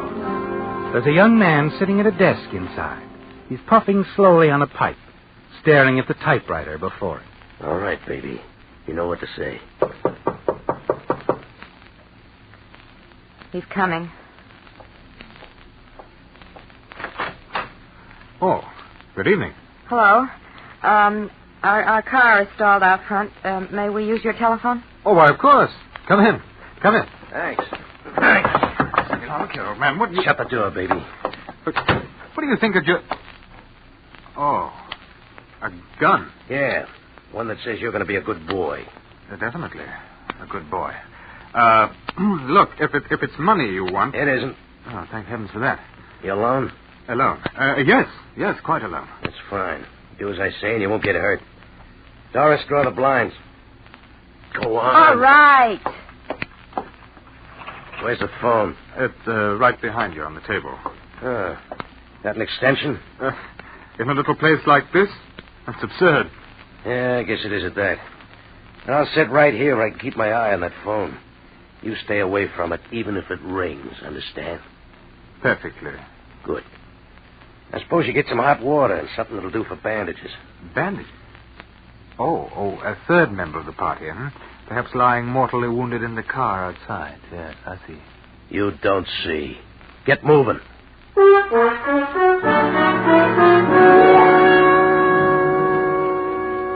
Later, Doris, as you dress the wound in Steve's shoulder, you glance from time to time at the tall young man standing by quietly, watching you. There's the faint trace of a smile on his lips. He seems calm, unafraid. And you're certain that if he were given the opportunity, he could overpower Steve. He's your one hope, Doris. What do you do, Junior? Do? Oh, I write. What do you write?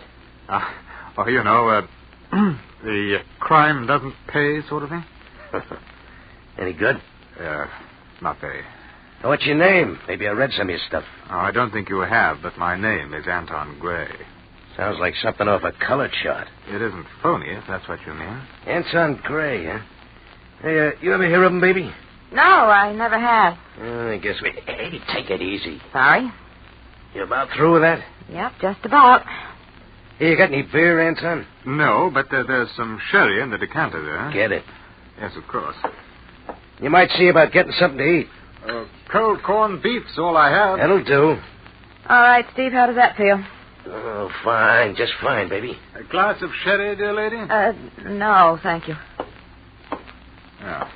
Here you are, old man. Thanks. Now, the grub, huh? Yes, right. Won't be a moment. I'd better help him, Steve. Yeah, sure, baby. You do that. But leave the kitchen door open, huh? Steve, you don't think that Just leave the door open. Can I, help? No, I can manage. It's a rather interesting chap, your friend. My friend? Isn't he? I never saw him before in my life. Oh, I'm sorry. I just naturally assumed... He jumped into my car, forced me to drive away. I see. Bread's in the box there. Do you mind? Anton. Yeah? He's badly wounded. Weak. So? We could overpower him. It'd be easy if you... Forget it. What? Don't let this cool, calm exterior fool you. I'm not a very brave man, really. You're afraid of him. Hey, we haven't got all night, baby. Hurry it up. Okay, Steve. And you're not afraid of him, huh? Neither of us has to be. He has a gun. That automatically makes me a coward. Listen to me. If I can draw his attention, you could slip up behind. Sorry, I am not the type. What are you two yakking about in there? Let's get going with the grub. Hey, mustard or mayonnaise, old man?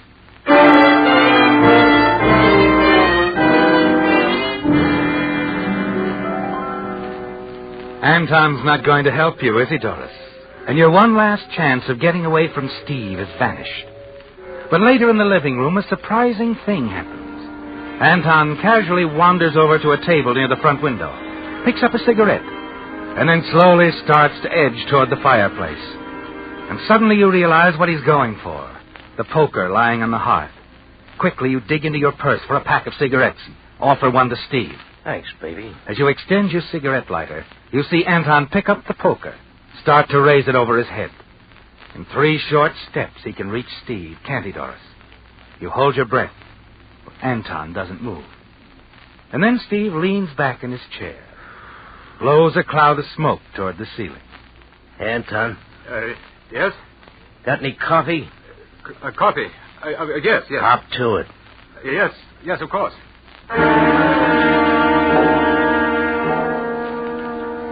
Your heart sinks as you watch Anton replace the poker on the hearth, drag himself slowly back to the kitchen. A moment later, you follow him. Why didn't you do it? Why? I couldn't. I couldn't move. His back was turned. You could have easily... I know, but I kept thinking, suppose I miss. He'd have killed me. He'll kill us anyway. But he said... You believe him? Look, Anton, he's a killer.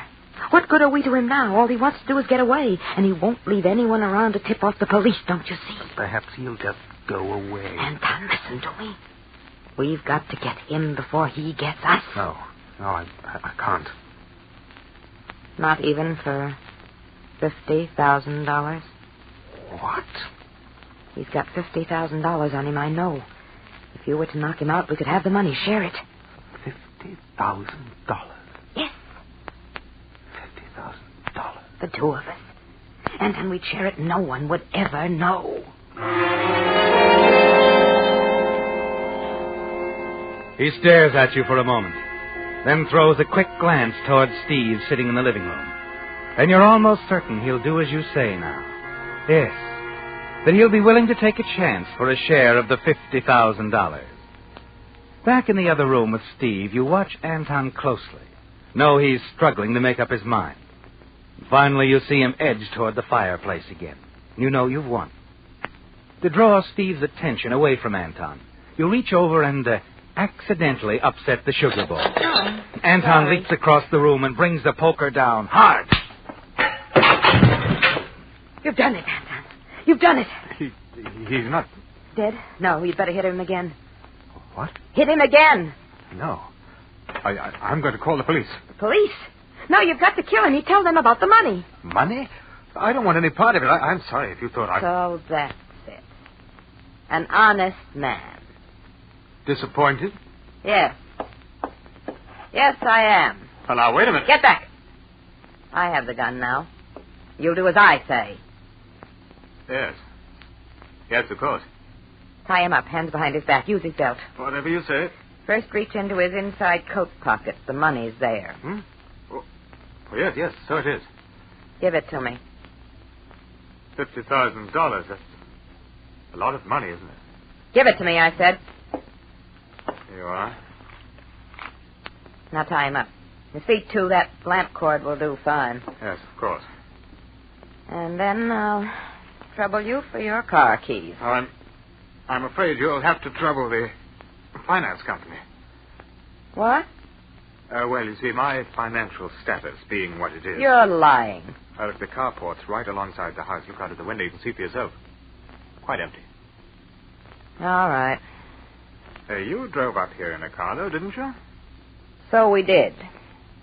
But unfortunately, we had an accident, and the police have a description of my car. However, now that I think of it, I don't imagine it'll make much difference. It's night, foggy. And if I do get stopped, I can always tell them that Steve kidnapped me, forced me to help him make his getaway. Well, they're sure to believe it. I did, at first. Hurry up with that, will you? Well, his hands are tied securely. Now his feet. Oh, never mind. Where does that door lead to? Closet. Good. Drag him in there. Hurry up! All right. Now inside, both of you. Yes, as you say, dear lady.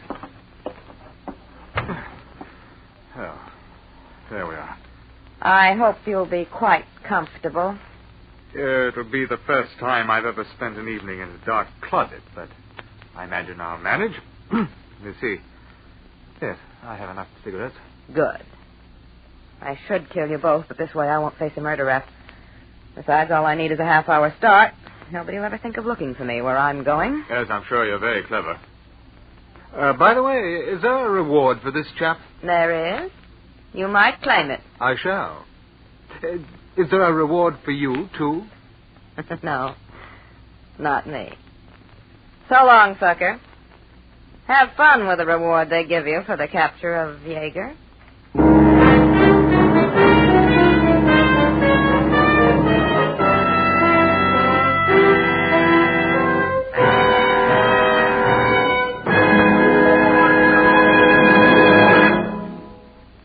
Want to make a bet? I'll bet that one of your most faithful friends has been completely left off your Christmas list. Your car. Christmas, you know, is really a swell excuse to give the faithful chariot some of those things it's been needing. Things that'll pay you back later in extra driving pleasure. What's more, your signal dealer has just what Santa ordered. For instance, rugged new tires by Lee of Conshohocken to replace your smooth, dangerous old tires. Powerful new Signal Deluxe batteries, guaranteed a full 30 months on a service basis. Or how about a set of new Champion or AC spark plugs for quicker cold weather starting and more pep? These are just a few accessories from your signal dealer's complete line, which includes windshield wipers, fan belts, radiator hose, light bulbs, polishes, and many other items. You see, signal service stations are much more than just headquarters for the famous Go Farther gasoline. In addition, each signal dealer carries a complete line of fine quality automotive accessories to help your car run better, look better, and last longer.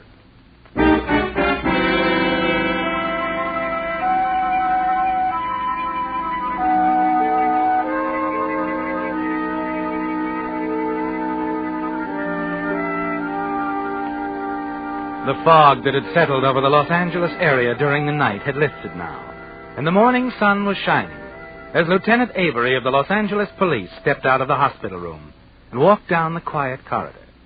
As he reached the elevator, a young man, a member of the local press, came forward to meet him. Okay, Lieutenant. She must be pretty important for you to come all the way down here. Who is she? Doris Chandler. Chandler? The woman Steve Yeager kidnapped last night? Hey, what goes? She was involved in a traffic accident, only she wasn't kidnapped. Was she hurt bad? She'll be around here for some time, the doc says. But she'll recover in time to stand trial as Yeager's accomplishment. She had the $50,000 he stole with her in the car. Well, how did you stop her? We didn't. That truck smashed into the rear end of her car on Rosita Boulevard. It was a bad fog. Truck driver said he didn't see her in time to avoid the crash. No taillight on her car. No taillight, huh? That's his story. That checks all right. According to a report turned in by squad car officers, the Chandler woman's car was involved in a minor accident earlier last night. Witnesses said she deliberately backed into another car at Doheny and Sunset. That's when her taillight was smashed.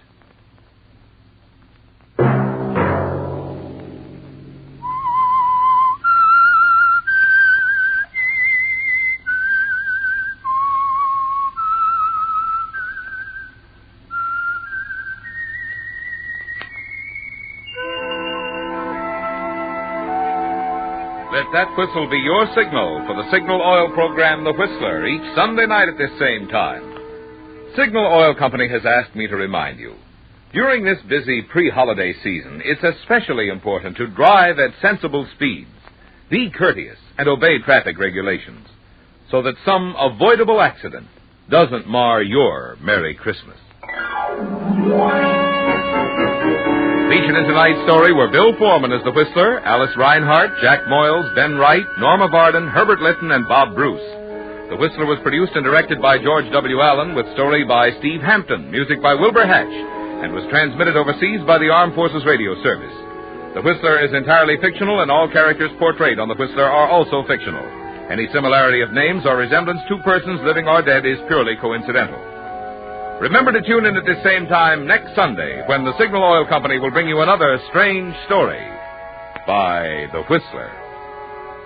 Marvin Miller speaking for the Signal Oil Company. Stay tuned now for Our Miss Brooks, starring Eve Arden, which follows immediately over most of these stations. This is the CBS Radio Network. This is Orson Welles, speaking from London.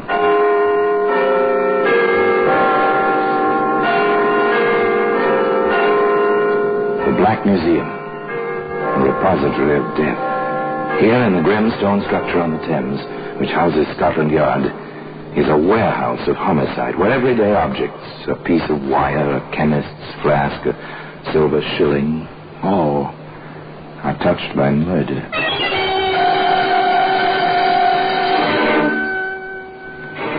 Here's a bathtub. It's a familiar object. This is an old-fashioned one, a ball and claw-footed bathtub without plumbing connections. It's kind our fathers and mothers knew about.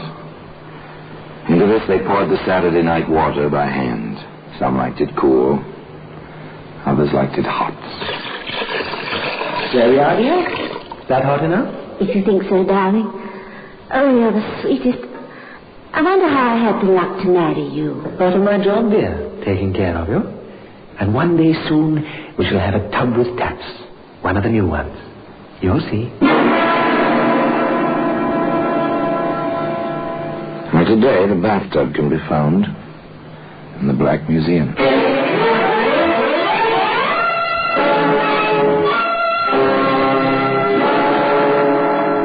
From the annals of the Criminal Investigation Department of the London Police, we bring you the dramatic stories of the crimes recorded by the objects in Scotland Yard's Gallery of Death, the Black Museum. In just a moment, you will hear The Black Museum, starring Orson Welles.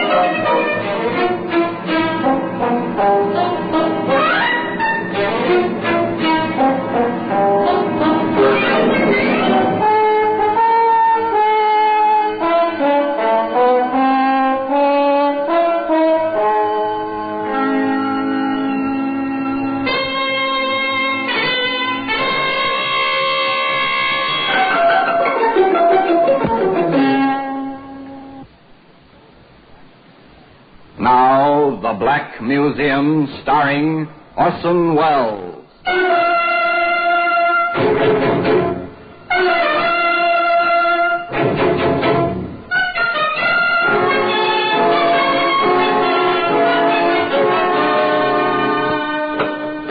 Here we are. Here we are in the Black Museum, Scotland Yard's mausoleum of murder. Here lies death.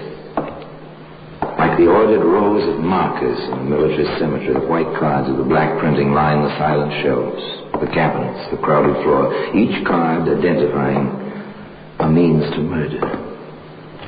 A lovely wine glass here, beautiful ringing crystal. Yet in that sound was terror. In this glass was poison and horrible writhing death. Here we are, here's the bathtub. So innocent, even comical. Basis for 1,000 jokes, foundation for laughter, circa 1910. No plumbing attached, of course. One poured the water in from buckets and pitchers. Truly an effort, the use of such a tub as this. Definitely a matter for an interior, not for an exterior. Certainly not for a garden like this, where in the peaceful year of 1910, Edward Jones read aloud to his wife, Evelyn. Friendship is constant in all other things save in the office and affairs of love. Therefore all hearts in love use their own tongues. Let every eye negotiate for itself and trust no agent.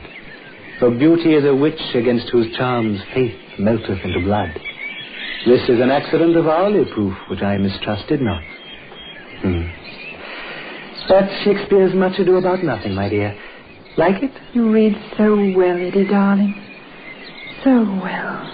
I do like it here, Evelyn. I wish nothing ever interrupted us. But, as the bard said, the world is too much with us.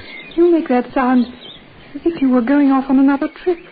Are you, darling? I'm afraid so. That case for Mr. Carter, the Ming Dynasty cherry water bottle, remember? I've heard of one up north. Oh, dear, I wish I could run an antique shop without these interminable trips. But I suppose there's nothing for it. Too bad. Poor Eddie, poor Evelyn, separated so often and for such long periods. But business is business, and a living must be made. Eddie bids his wife a fond farewell and proceeds on his way to a middle-sized city. There he walks the street, enjoying the sunshine and the crowd, when suddenly... Ed! Oh, Ed, darling. Oh, at last, after all these months. Oh, Ed. Wait, what? Anne. Oh, my darling. Oh, Eddie. Oh, it's been so long and no word. I thought you might be dead. Of course not, darling, like the bad penny. Why, I was hoping against hope I'd find you any minute. I went back to our place, but you're gone. A new landlady, no information. Oh, but what happened, darling? You never wrote, and I waited and waited. Yes, it was an accident, darling. Blow on the head. Amnesia. Only a few days ago, I came back to myself. Oh, my poor darling. No matter, darling Annie. We are back together. Once again, we are husband and wife. So that's the little game, is it? A wife in every city, is it?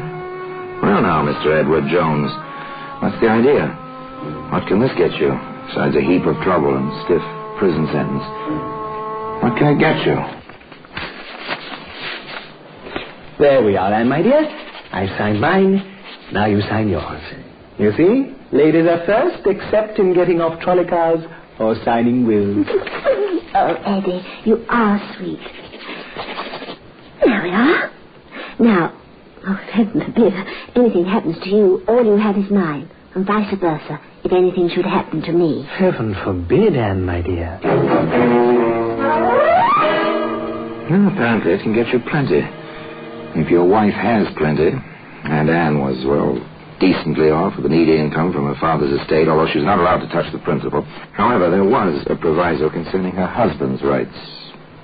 If and when. I'm horribly upset about it, Doctor. Here she is, apparently in perfect health. She has an awful fit, and all she remembers about it is a slight headache. She's my wife, Doctor. These things happen, Mr. Jameson, I can assure you. Oh. So Eddie Jones is Eddie Jemison hereabouts. It's interesting. Nothing. I found absolutely nothing physiologically wrong with Mrs. Jameson. She's in perfect physical health. Now then. But how can I be, Doctor, when I have these terrible fits? Well, such things even we doctors don't know yet, my dear. Such as the reaction of the human mind to great stress. And you've been through such stress with Mr. Jameson missing so long. But what can we do about it, Dr. Margetson? Oh, just rest, relaxation, quiet, peace.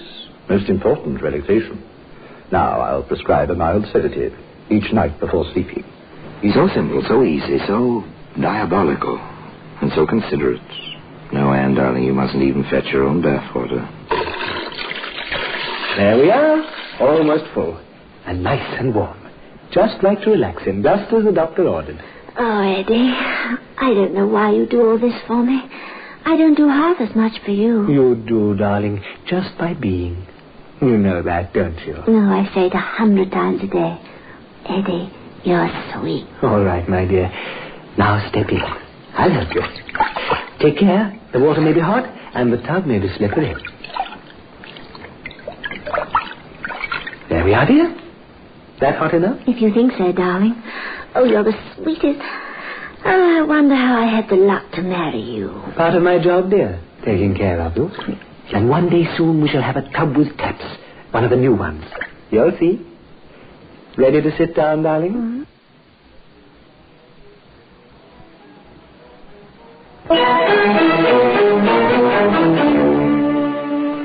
Quite a pair of lovebirds, Anne and Eddie Jameson Jones.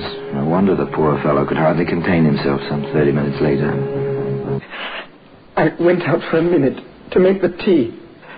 Doctor, how could she go so quickly? It is strange. But certainly an accident. I barely turned my back, just put some water on in the tea kettle. And when I returned, there she was, floating face down in the water. Doctor, can't you help her? Calm yourself, my boy. Your wife is past help now.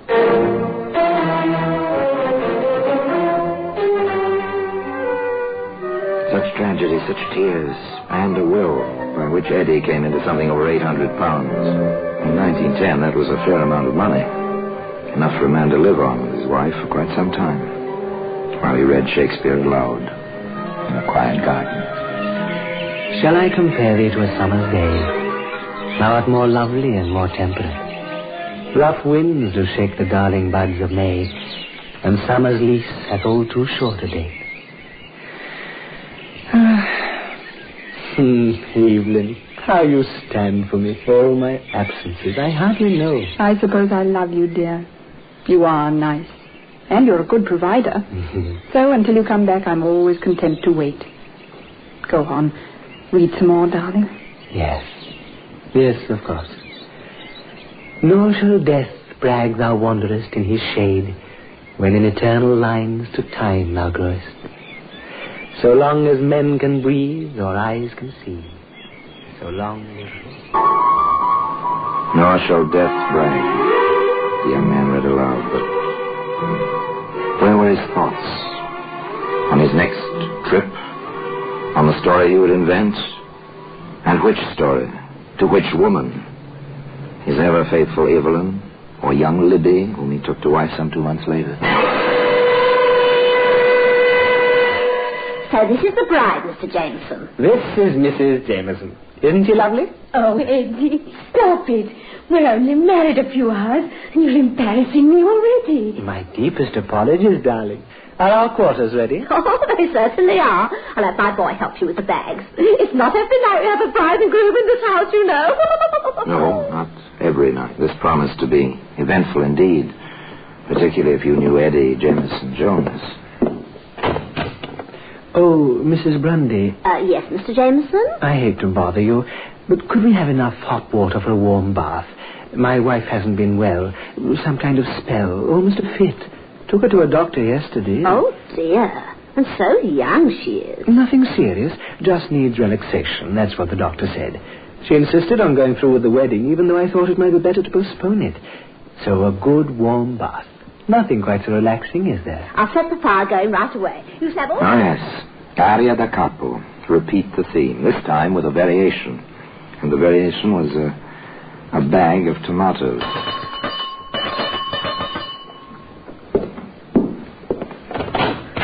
Oh, Mr. Jameson, I didn't hear you go out. I just ran out while my wife was in the tub, picked up some tomatoes. Fried tomatoes are her favorite dish. And I thought, well, tonight or all nights, she ought to have them. If you don't mind fixing them, Mrs. Grundy. It'll be a pleasure, Mr. Jameson. I'll have them ready with your dinner, never fear.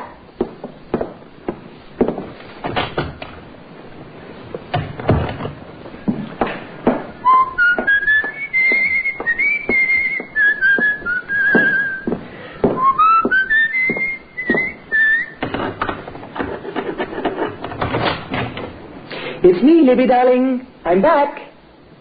Libby! Libby, are you there?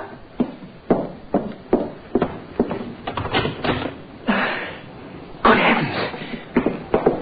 Mrs. Grundy, help! My wife! My wife is floating face down in the tub. She's dead! My wife is dead! And today, you can see that same bathtub in the Black Museum. In just a moment, we will continue with The Black Museum, starring Orson Welles. In just a moment, we will continue with The Black Museum, starring Orson Welles. Orson Welles.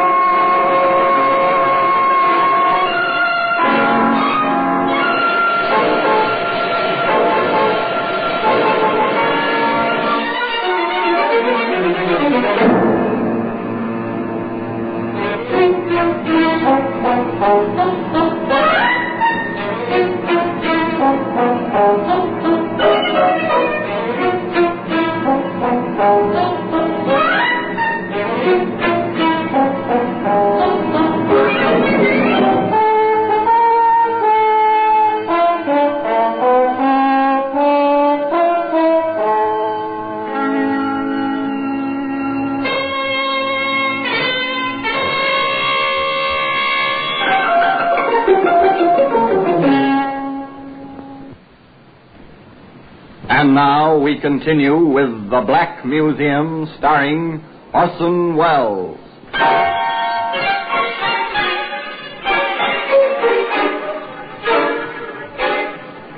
Yes, the girl was dead, floating in the bathtub, face down, just as Anne before her.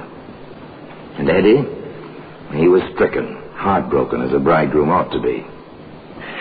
My poor Libby, to die alone like that on her wedding night. So good, so sweet, so eager for life, and so in love with me. Even insured her life for me just before we married, as if she had a premonition almost. £750 insurance is a comfortable sum. Man and his wife can live in their garden quite decently with a sum like that for quite a few months in 1910. But it seems one can grow a trifle bored, even with a garden and Shakespeare. How do you feel now, dear? A slight headache, that's all. It'll go away. Evelyn, you've got to go back to the doctor or find a new doctor. A slight headache, that's how your fit started yesterday. No, he's not trying the same thing again. But he seems to be. Of course, he's had two quite successfully accidental deaths in his life so far. Perhaps a third? But that's not possible. Or is it? Almost ready, Evelyn? In a minute, dear. Better come while the water's hot. You know what the doctor said about relaxing? Hurry now, darling. It's steaming, but not too hot.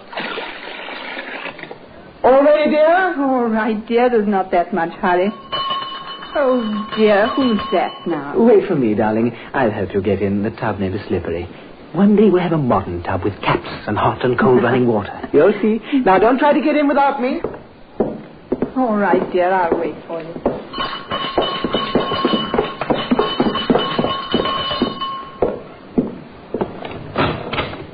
Yes? Are you Edward Jones? I am. We're police officers from Scotland Yard. We have a warrant for your arrest. The charge is murder.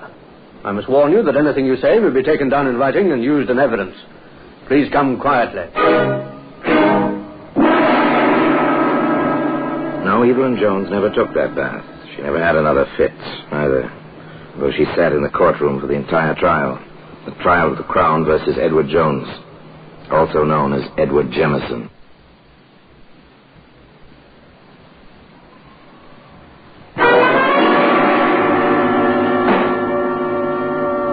May it please your lordship, gentlemen of the jury, this is a peculiar case.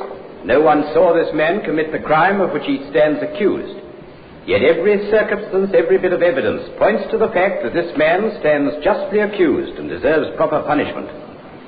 Now, in the course of this trial, you will hear many things about love, about coincidence, about accidental... Oh, yes, they heard many things, that jury, sitting so stiff and serious-minded in its box.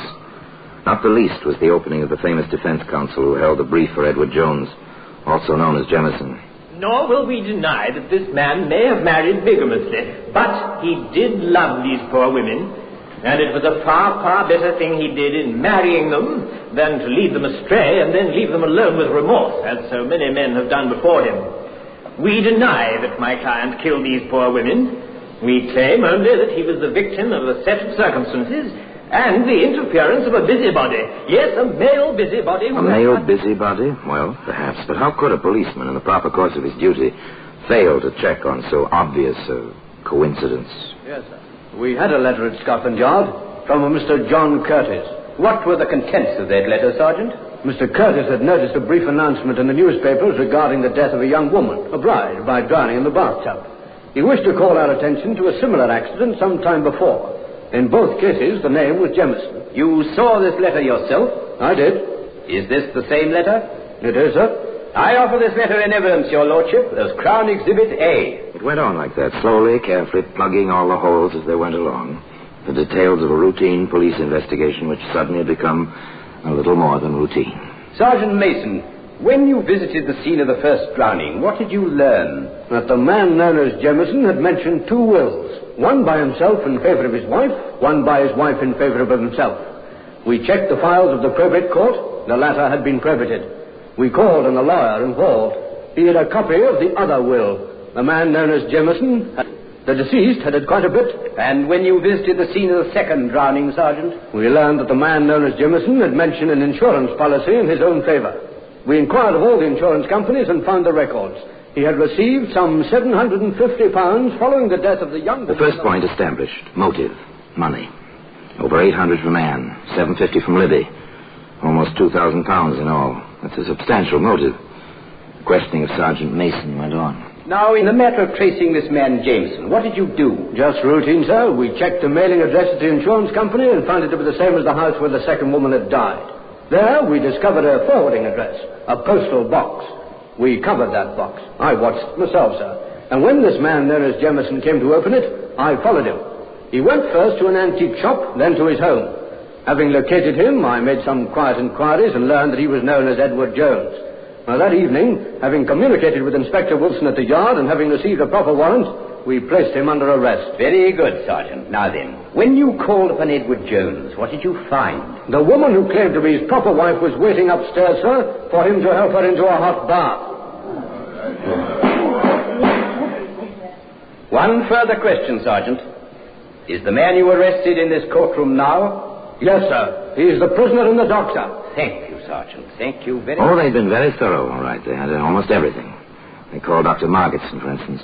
Dr. Margetson, when you first saw Anne Jameson, what was her complaint? That she'd been having fits and not remembering them. Did she tell you this herself? No, her husband did. He was quite insistent on it.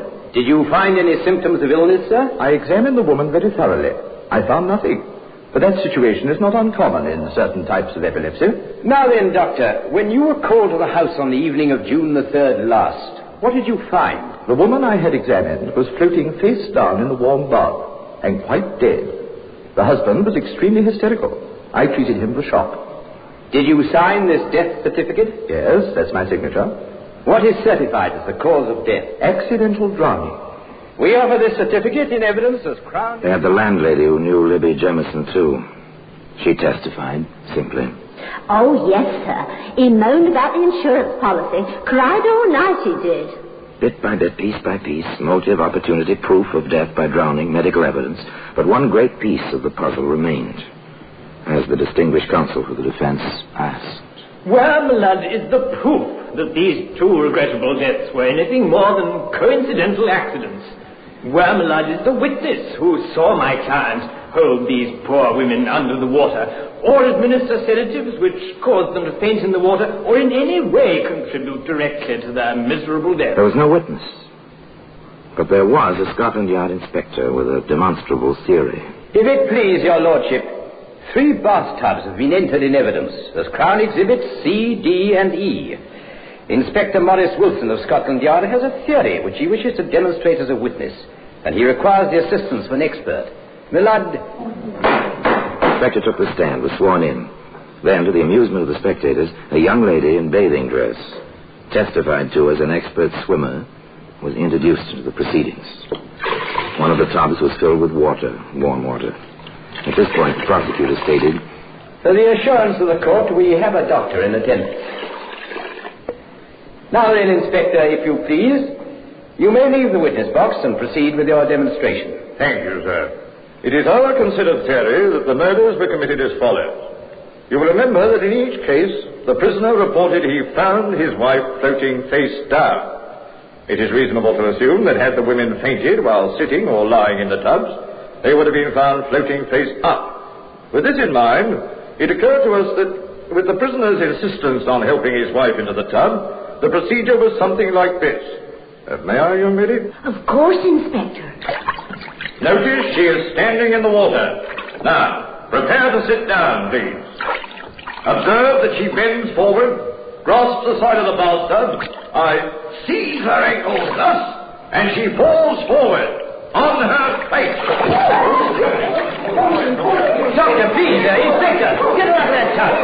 closer. Get her out before her lungs fill and she drowns. Some hours later, the jury reported. We have reached a verdict, my lord. We find the prisoner guilty of willful and premeditated murder. Well, that same bathtub is where you'd expect to find it today. In the Black Museum. Orson Welles will be back with you in just a moment.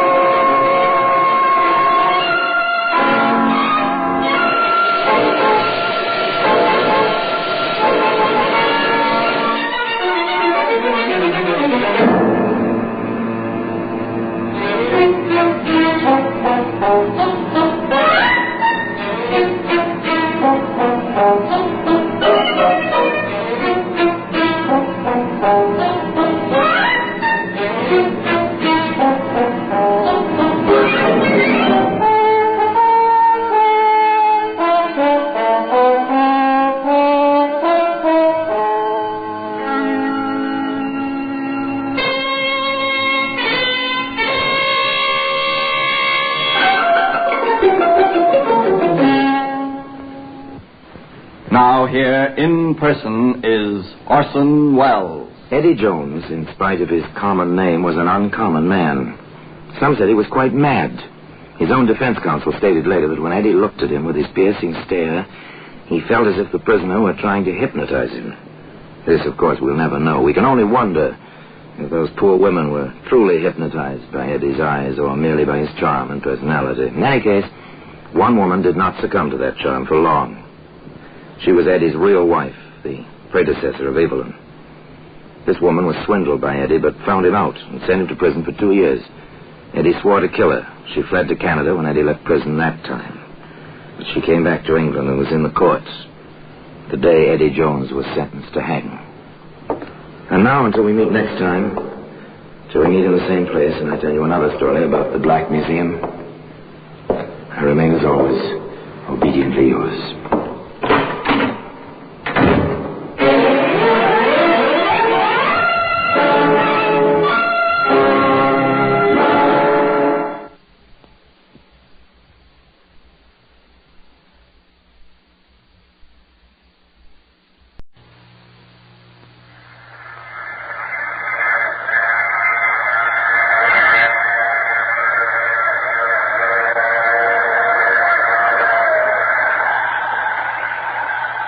Broadcasting System presents The Mysterious Traveler, written, produced, and directed by Robert A. Arthur and David Coben, and starring two of radio's foremost personalities, Bryna Rayburn and Lyle Sugo, in Stranger in the House.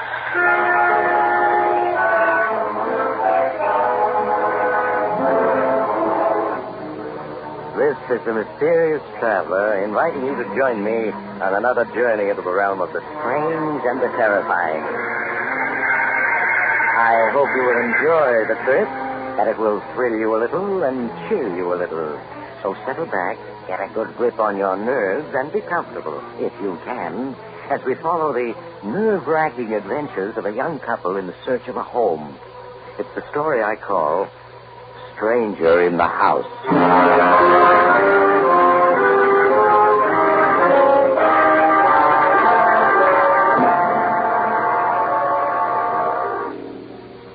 The scene, the small village of Woodford in Vermont. It's 9 o'clock in the evening, and the main street of the village is deserted. A car comes speeding through the village, and with a squeal of its brakes, comes to a stop before the home of Dr. Samuel Stewart. A young woman, obviously distraught, gets out from behind the wheel of the car and hurries up the walk to the doctor's home.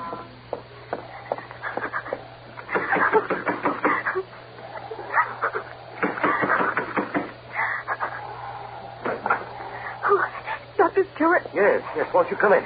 Thank you. Doctor, you've got to help me. I can't stand it anymore. Of course I'll help you. Here, let me have your coat. All right. Now, what appears to be wrong? I don't know how to tell you about it. You'll think I'm insane, but I'm not. I'm not. I'm sure you're not. Now, why not start from the beginning and tell me what's troubling you? Well, I suppose it all began the day my husband and I left this village to look at a house in the country that was for sale. Yes, I can recall how happy we were as we drove through the countryside. Oh, Roger. Darling, I do hope this will be the house we're searching for. Oh, look, we're coming to the old colonial graveyard the agent told us about. He said the house was a quarter of a mile beyond. Yeah, that's right. At the end of this curve, there should be a small bridge over stream. Small bridge over stream? Mm-hmm. Look, there it is. Now, the house should be just a little beyond. Roger, I don't recall the agent having mentioned the bridge. Why, he must have, darling. How else would I have known it was there? Now, look, there's the house. Oh, Roger, isn't it beautiful? Oh, and what a view it commands. All right, now, look, Jane, you mustn't get too excited about the place. It's probably all fallen to ruins inside. Oh, not, darling. You can see it's one of those early colonial houses built to endure for centuries. Oh, it's just what we've been dreaming of. Yes. This place certainly looks wild and desolate, doesn't it? Well, naturally. The agent said it's been empty for years. Come on. You know, what do I do with that key now? Roger, look at this old engraved plate set in the wall. You can barely make it out. Whitford Manor. Oh, that's a lovely name. Yeah, here we are. Here's the key. Whitford Manor. Oh, I know I'm going to love this place. There you are. After you, Mrs. Barton.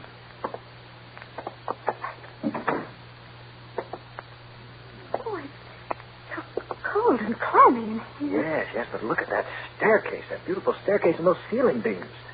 Janie, honey, you were right. This place was built to endure. This house is in wonderful condition. Yes, so it seems. And it's just the size house we need, with 4 rooms upstairs. 4 rooms upstairs? Mm-hmm. Well, how do you know, Roger, that the agent never mentioned how many rooms the house had? He didn't. Well, there's only one way to find out, then. Let's go upstairs and look. Come on, Janie. These stairs are as sound as the day they were built. This house would require very little in the way of repairs. Yes, but it hasn't any electricity, Roger. Oh, so what? We could use lamps so a line could be run to the house. There. Hey, see what I tell you? There are 4 rooms upstairs. Yes, so there are. It's as though you'd been in this house before. Well, as a matter of fact, I almost have a feeling I have been. Maybe that's the reason I like it. Hey, tell me, what's the matter? You've been ever so quiet since we entered the house. Don't you care for it? Oh, it's lovely, Roger, only... Only what? I don't know. It seems unfriendly. Unfriendly? Well, who ever heard of a house being unfriendly? And you were crazy about the place when we drove up to it. Yes, I know, but that was before we entered. Well, honey, it's even nicer inside than it is outside. Yes, I suppose so. And think of what a bargain it is at $5,000, Jay. Why, we've looked at houses that cost twice as much and weren't as nice. It is a bargain. But you still don't like it, do you? All right. Then we'll keep looking till we find a house we both like. Oh, nonsense, darling. Well, we'll never find anything nicer. Now, that room with the southern exposure will be our bedroom, and that one will... Jane, you're wonderful. And we will be happy here, honey. I know we will.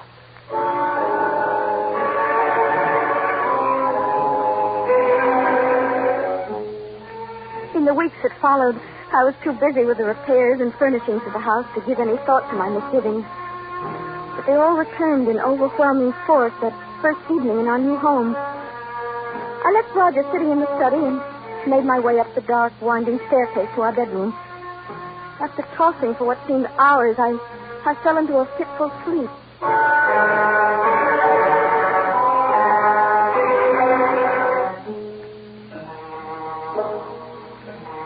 I suddenly awakened to hear the clock in the hall striking the hour. It was 4 o'clock, and Roger's bed was empty.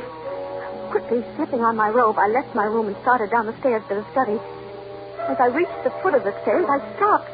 Who are you? To my astonishment, I heard Roger's voice in the study. I slowly approached until I was at the door. Clearer. It's so difficult.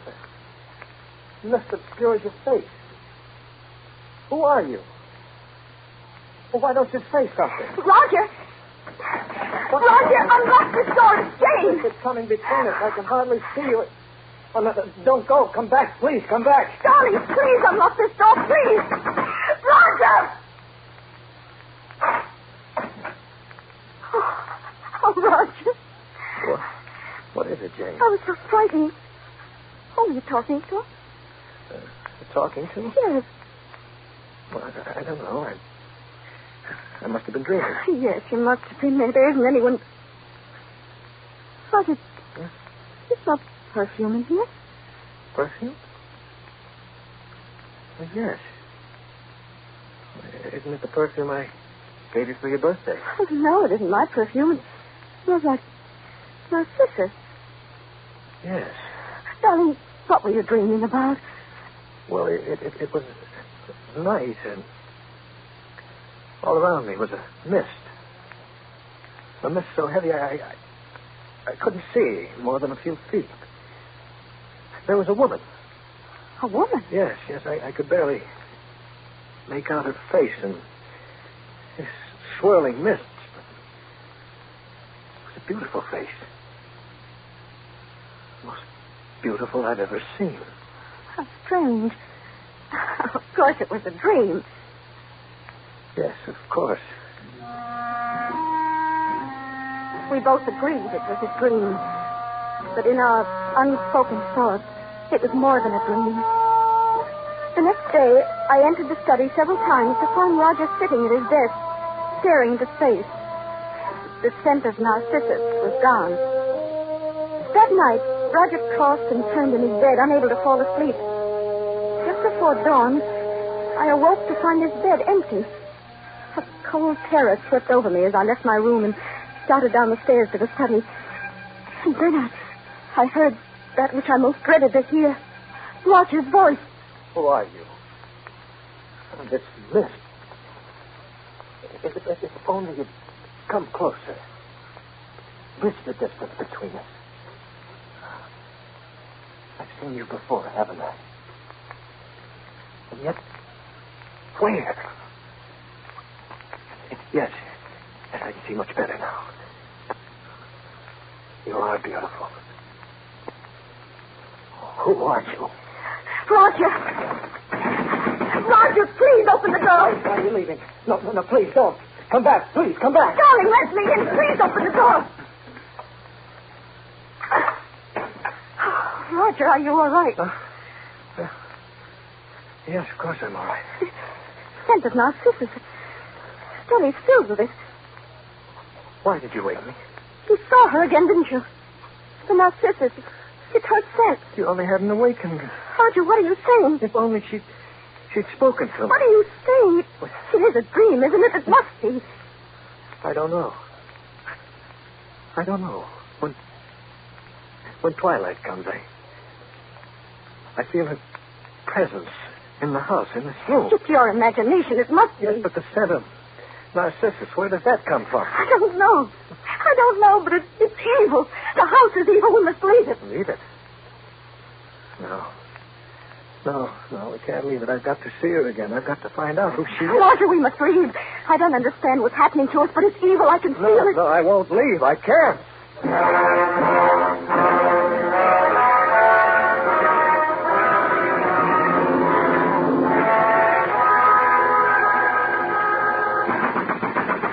Roger, unlock this door. I want to talk to you. Roger! What do you want? I thought I told you I wasn't to be disturbed. I must talk to you, make you realize that Tonight, Jane, she was closer to me than ever before, so close I could almost touch her. I spoke, and she started to reply, and then you knocked. Roger, what's happening to you? She's from another world, a phantom, an evil one. No, she isn't evil. She couldn't be. She's too beautiful. Darling, look at me. You can't let her come between us. I'm your wife. I love you. I don't want your love. Roger, listen to me. You must come away from this house. We must leave at once. No. I insist. Will you get out of here? And don't come back. I'll never leave her.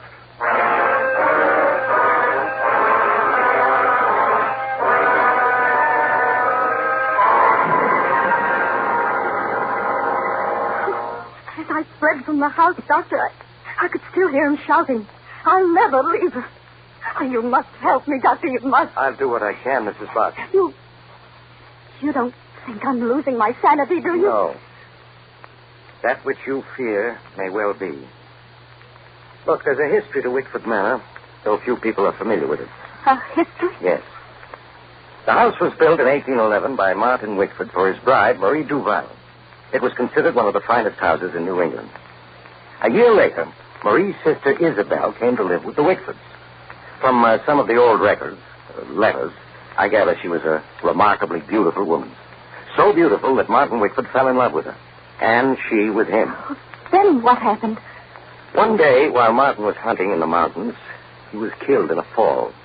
When his companions brought his body back to Wickford Manor, they found Marie, his wife, dead. She'd been poisoned. Poisoned? Yes. At the sight of Martin's body, Isabel went to pieces and confessed to the poisoning of her sister. But before she could be arrested, she did away with herself. In the study. In the study? Yes. There's a quotation in the Bible to the effect that a murderer shall find no peace in the hereafter. Isabel Duval was a murderess. Then you do believe her spirit is in the house? In the years that followed the tragedy, Wickford Manor had a succession of tenants, all of whom left after a brief residence. You mean they saw her too? Well, the tenants made no claims of seeing anyone, but their fear of an unknown element in the house led to their leaving. But if the other tenants never saw her, why should Roger see her? Mrs. Barton, have you ever visited some place for the first time, had the feeling you'd seen the place before? Oh, well, yes, but that was imagination. Can one be sure it is imagination? Perhaps you had seen that place in the long ago as another person. As another person? Yes. You mean Roger, as another person, had once known Wickford Manor? How else do you account for his remembrances of things he'd never seen in this life? I don't know. Doctor, you're trying to tell me something. What is it? All I know is we must return to the manor at once. The spirit that's abroad in that house is one to be feared more than death itself.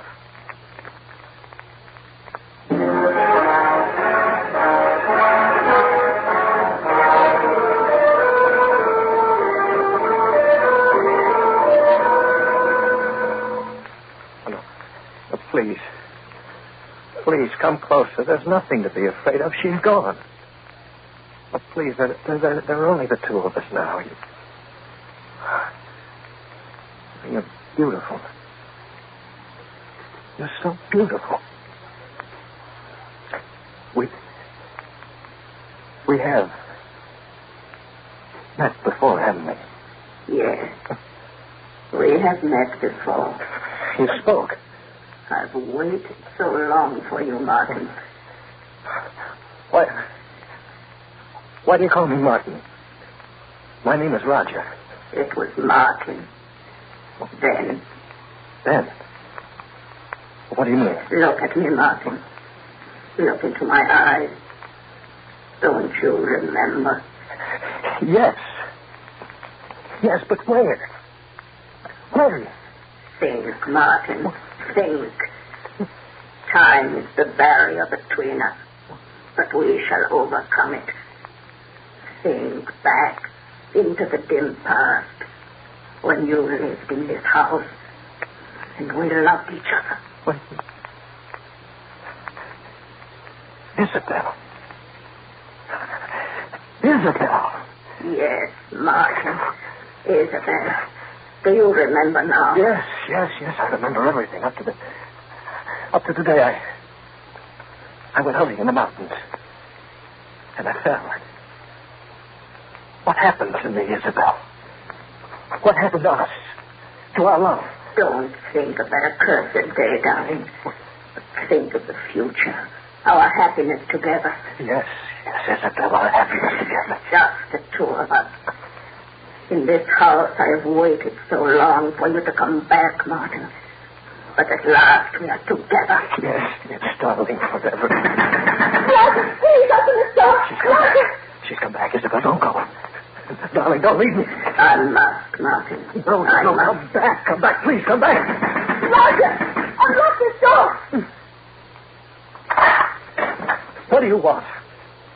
Who's he? Oh, this is Dr. Stewart, Roger. Doctor, this is my husband. What in the devil did you bring him here for? Roger, please, I thought perhaps you could help. What do you mean help us? I don't need anyone's help. Your wife has told me everything. My wife has quite an imagination, Doctor. Roger. Lately she's taking to imagining all sorts of things.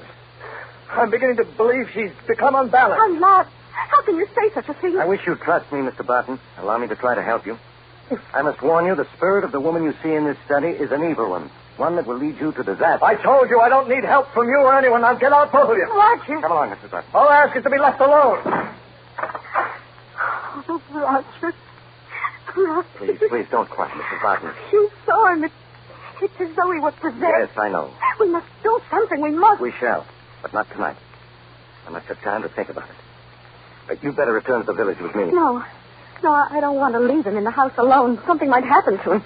Are you sure you want to stay? Yes. Very well. I'll return late tomorrow afternoon. When I do, we will take action.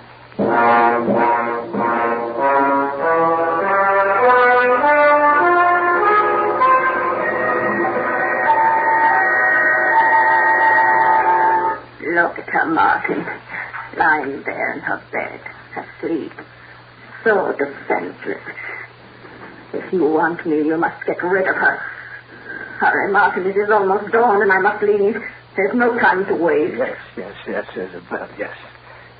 We can't let it come between us.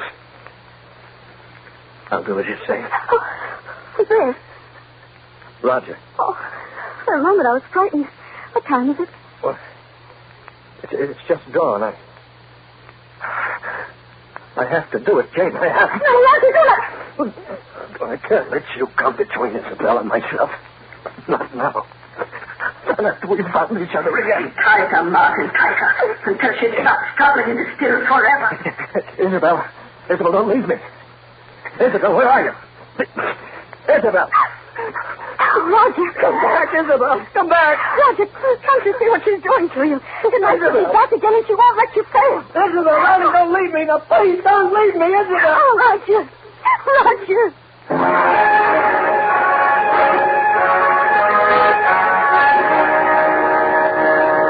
And then he stopped choking you, ran out of your room and down to the study? Yes. Where is he now? He's still in the study. He's been there all day. I should have known better than to have let you remain in this house last night. She knows that if he murders you, he'll join her cursed spirit forever. Oh, look, it's growing dark out. Soon she'll appear before him again. Doctor, we must do something. Last night you said you'd help me. And I will. This woman, Isabel, has been denied the peace of the grave because her sister's blood is on her hands. She belongs neither to the living or the dead, only to this house. If we could get your husband to leave, it might break the spell she's cast over him. Yes, but he absolutely refuses to leave. Then we must force him to. Force him to? Yes. I can very quickly give him a hypodermic, render him unconscious. Yes, then we could carry him away. To make sure he never returns to this house, we must burn it to the ground before we leave. Burn the house? Yes. Unless, of course, you don't want to. Oh, yes. Yes, we will burn it. And the evil that's in it. Then if you lead the way to the study. All right, Doctor. Have you the hypodermic ready? Yes. Now, when your husband opens the door, just gain his attention for a moment. Long enough for me to give him the hypodermic. Very well. Shall I knock now? Yes, I'm ready. Roger, open the door. I want to talk to you. What do you want? Why has he come back to this house? Oh, he's come to take me away, Roger. Take you away? Well, good. I'm glad to see you. What did you stick me with? What's that in your hand, Doctor? Just a hypodermic, Mr. Barton. A hypodermic? Well, why? What are you up to? You're trying to take me away from this house. From her. Well, I won't go. I won't go. Do you hear? You... No, Doctor, quick, he's falling. I've got it, Mrs. Barton. Yes. Now, I suggest you take that lamp and smash it on the floor. Yes, let's burn the place to the ground. That's it. Now, you better help me carry your husband out of the house, Mrs. Barton. In a little while, this house will be a mass of flame.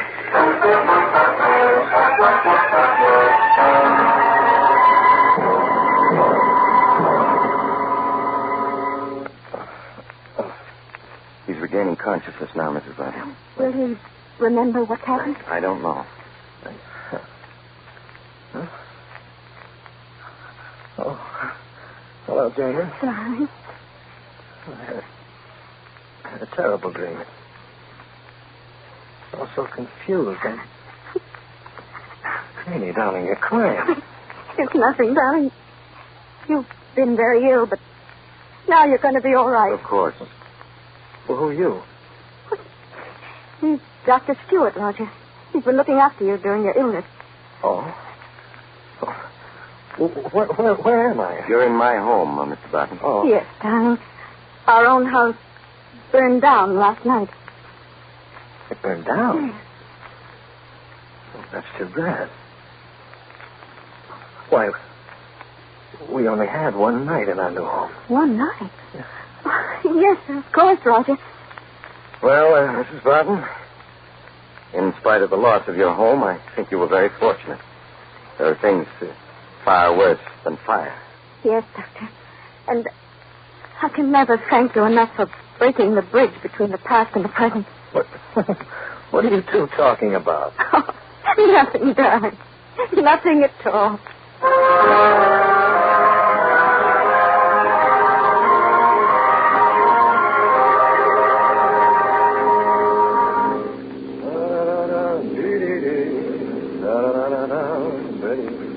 Oh, Roger. Oh, darling, you've been humming that all day. Well, I'm just glad to be out of a sick bed and on my way to California. Look, we just crossed the state line into Kentucky. Mm-hmm. Yeah, we've come almost 600 miles since dawn. Yeah, it's getting dark. Mm-hmm. I think we ought to stop now for the night. There you say, darling. Yeah, let's stop at the next motel. All right. I guess I better turn my headlights on. There.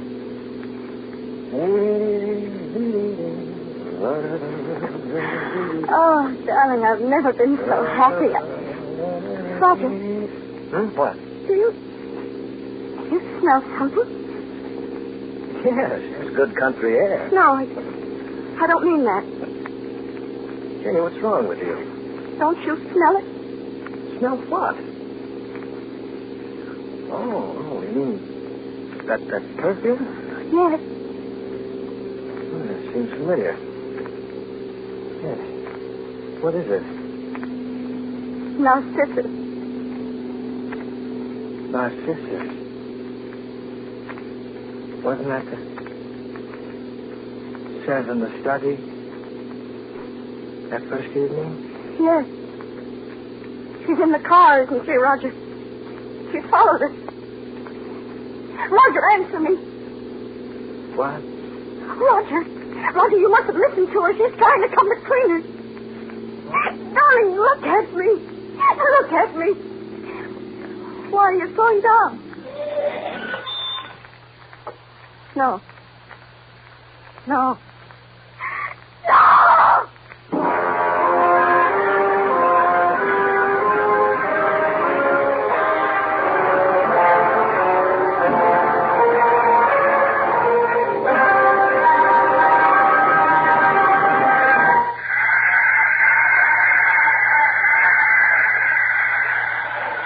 This is the mysterious traveler again.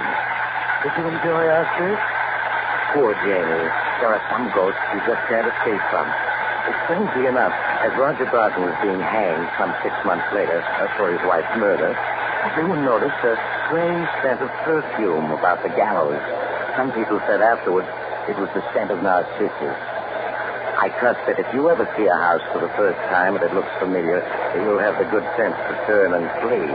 Perhaps a ghost out of your past awaits in that house. A ghost that's been waiting for you a long time, and he's...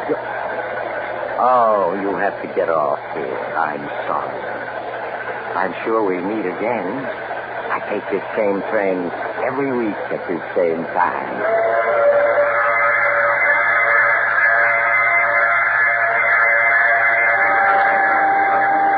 You have just heard The Mysterious Traveler. Now you can follow other tense and exciting adventures of The Mysterious Traveler in the current issue of The Mysterious Traveler magazine, now available. In our cast was Raina Rayburn and Lyle Sugo. Maurice Chaplin starred in the title role. Music under the direction of Emerson Buckley, composed by Richard DuPage. This program came to you from New York.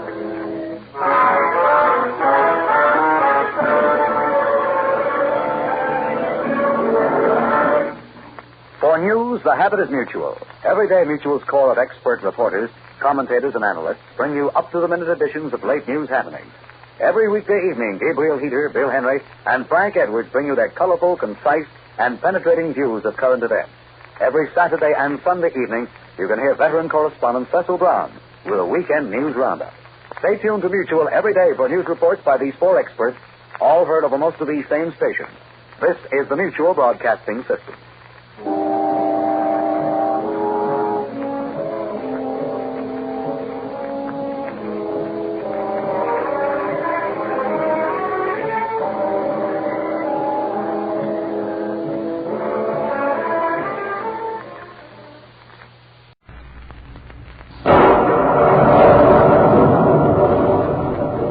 Strange Dr. Weird.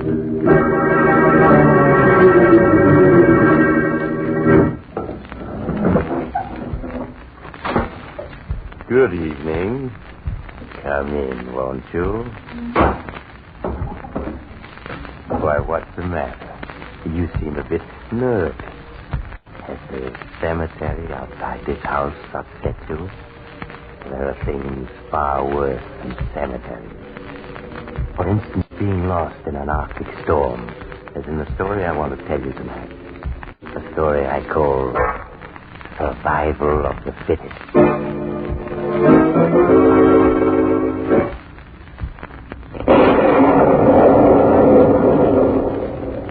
My story, Survival of the Fittest, begins in the cold, bleak wastes of Alaska, stretching endlessly as far as the eye can see, in one vast white expanse. The fierce winter wind hurls itself at a small cabin almost buried by the snow. In the cabin, 4 men are huddled around the embers of a fire. Mike, what are we going to do?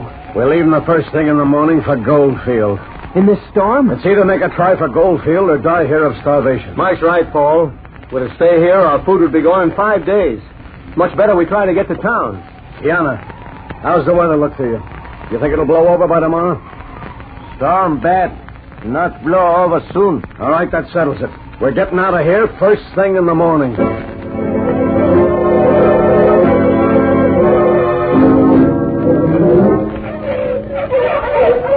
far do you think we've come in these 4 days, Mike? I should say about 70 miles. That means 50 more miles to Goldfield. Yeah, it's going to be a hard 50 miles, too.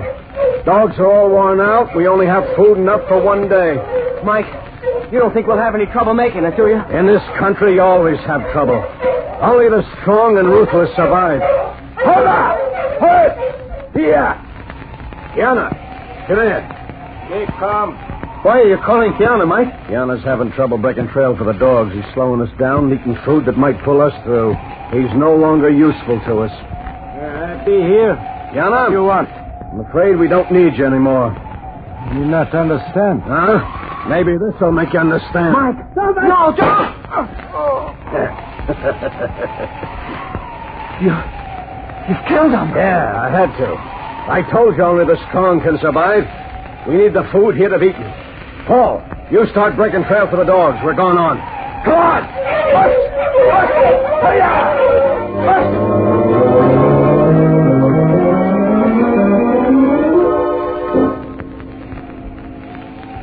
Mike, it's been 2 days since we've eaten anything. We can't go on without food, Mike. Why don't we kill one of the dogs? Yeah. Because we need every dog we have to pull the furs on the sled. All right, Paul. Start breaking trail for the dogs. We've rested enough. No, I can't. I'm too tired. The dogs can break their own trail. Why, you young whelp. Shoot me.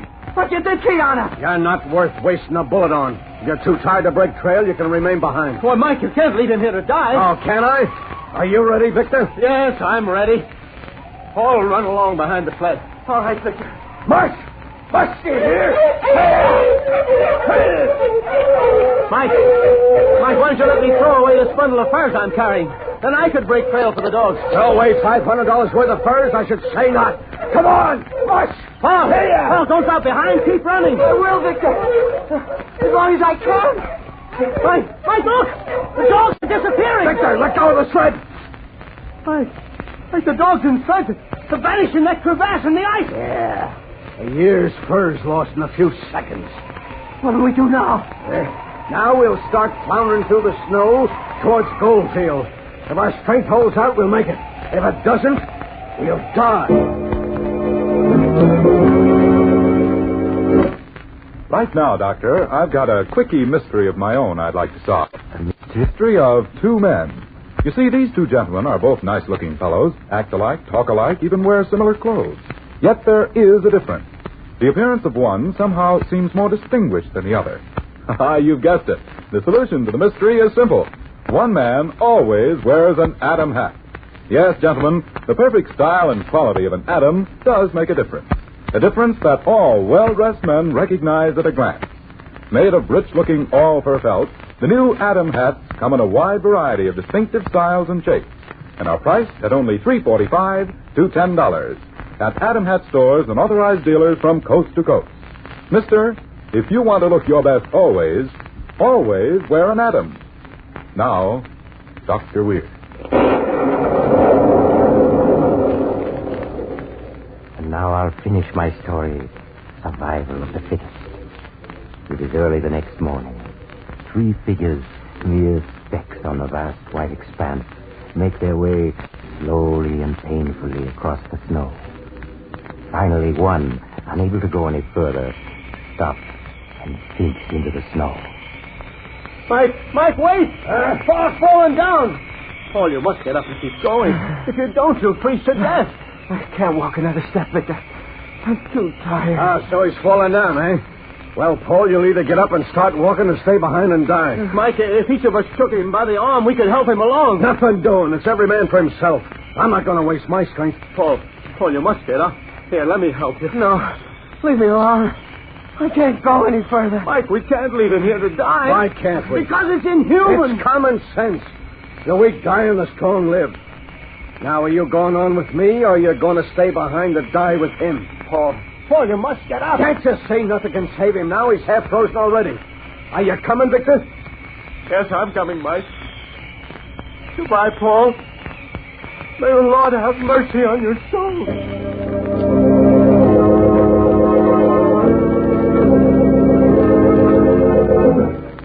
As the two men continued on their way, the snow swept over Paul's body and soon hid it from sight. Hour after hour, Mike and Victor struggled along. For the first time in days, they saw the sun, and its warmth helped them to withstand the cold. Well, late that afternoon, Victor began to fall behind. Mike, wait for me. Hurry up.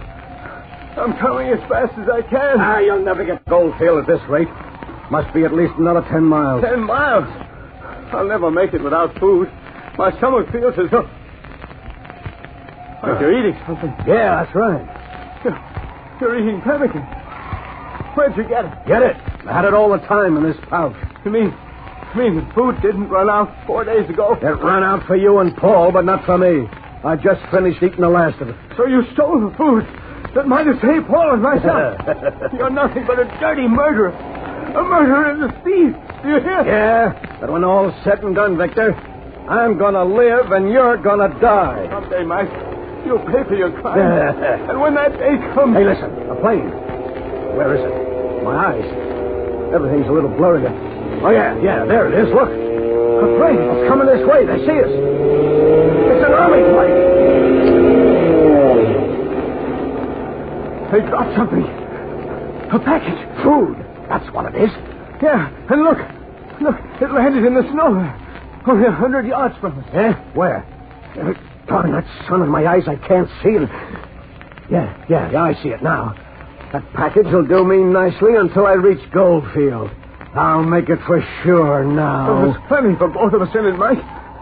You are going to share it with me, aren't you? All you're going to get is this. Don't... I won't have you telling any tales about me later. After I pick up that package, I won't be back. Mike, come back. Don't leave me here to die. Now, where did that package drop? I thought Oh, there it is, over there, half buried in the snow. Funny, first I can see it, then I can't. My eyes, they feel as if knives are being stuck into them. I can't see. What's happening to me? My eyes, I'm snowblind. That's it. The glare of the sun all day. from snowblind. Victor! Victor, where are you? I'm back here, Mike. Victor, you gotta help me. I can't see a thing. I'm snowblind. You mean you can't see anything? No. My eyes hurt so I can't stand it. It's the sun, the glare all day. That's done it. My eyes feel as if they were full of needles whenever I open them. What do you want me to do? Now look, crawl over to that package. You still have enough strength. And bring it over here. It'll keep us alive. In a day or two, I'll be able to see again, and I'll get us both in the gold field. I can't, Mike. My legs are too stiff. What? I can't move them. We'll both die here now. No, I won't die. I won't. I'll find that food myself. I know which direction it was in. I can find it if I hunt long enough. That's what you think. Yeah, you're just trying to confuse me. It's in this direction. I know it is. I can feel the sun on my face. Mike, come back. Stop. Come back. I am going right. Or you wouldn't be trying so hard to stop me. I'll show you, Victor. I'm going to live, you hear? I'm going to live. And you're going to die. No, Mike. Come back, Mike. There's a crevasse in the ice ahead of you. You'll fall into it. You expect me to fall for a sucker trick like that? The crevasse was behind me. I remember that. Mike, look out!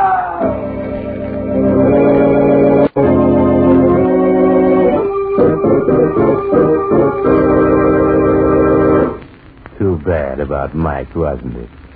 Or was it? It was really his own fault he fell into the crevasse. Because, you see, Mike, being the kind of man no one could trust, felt he could trust no one.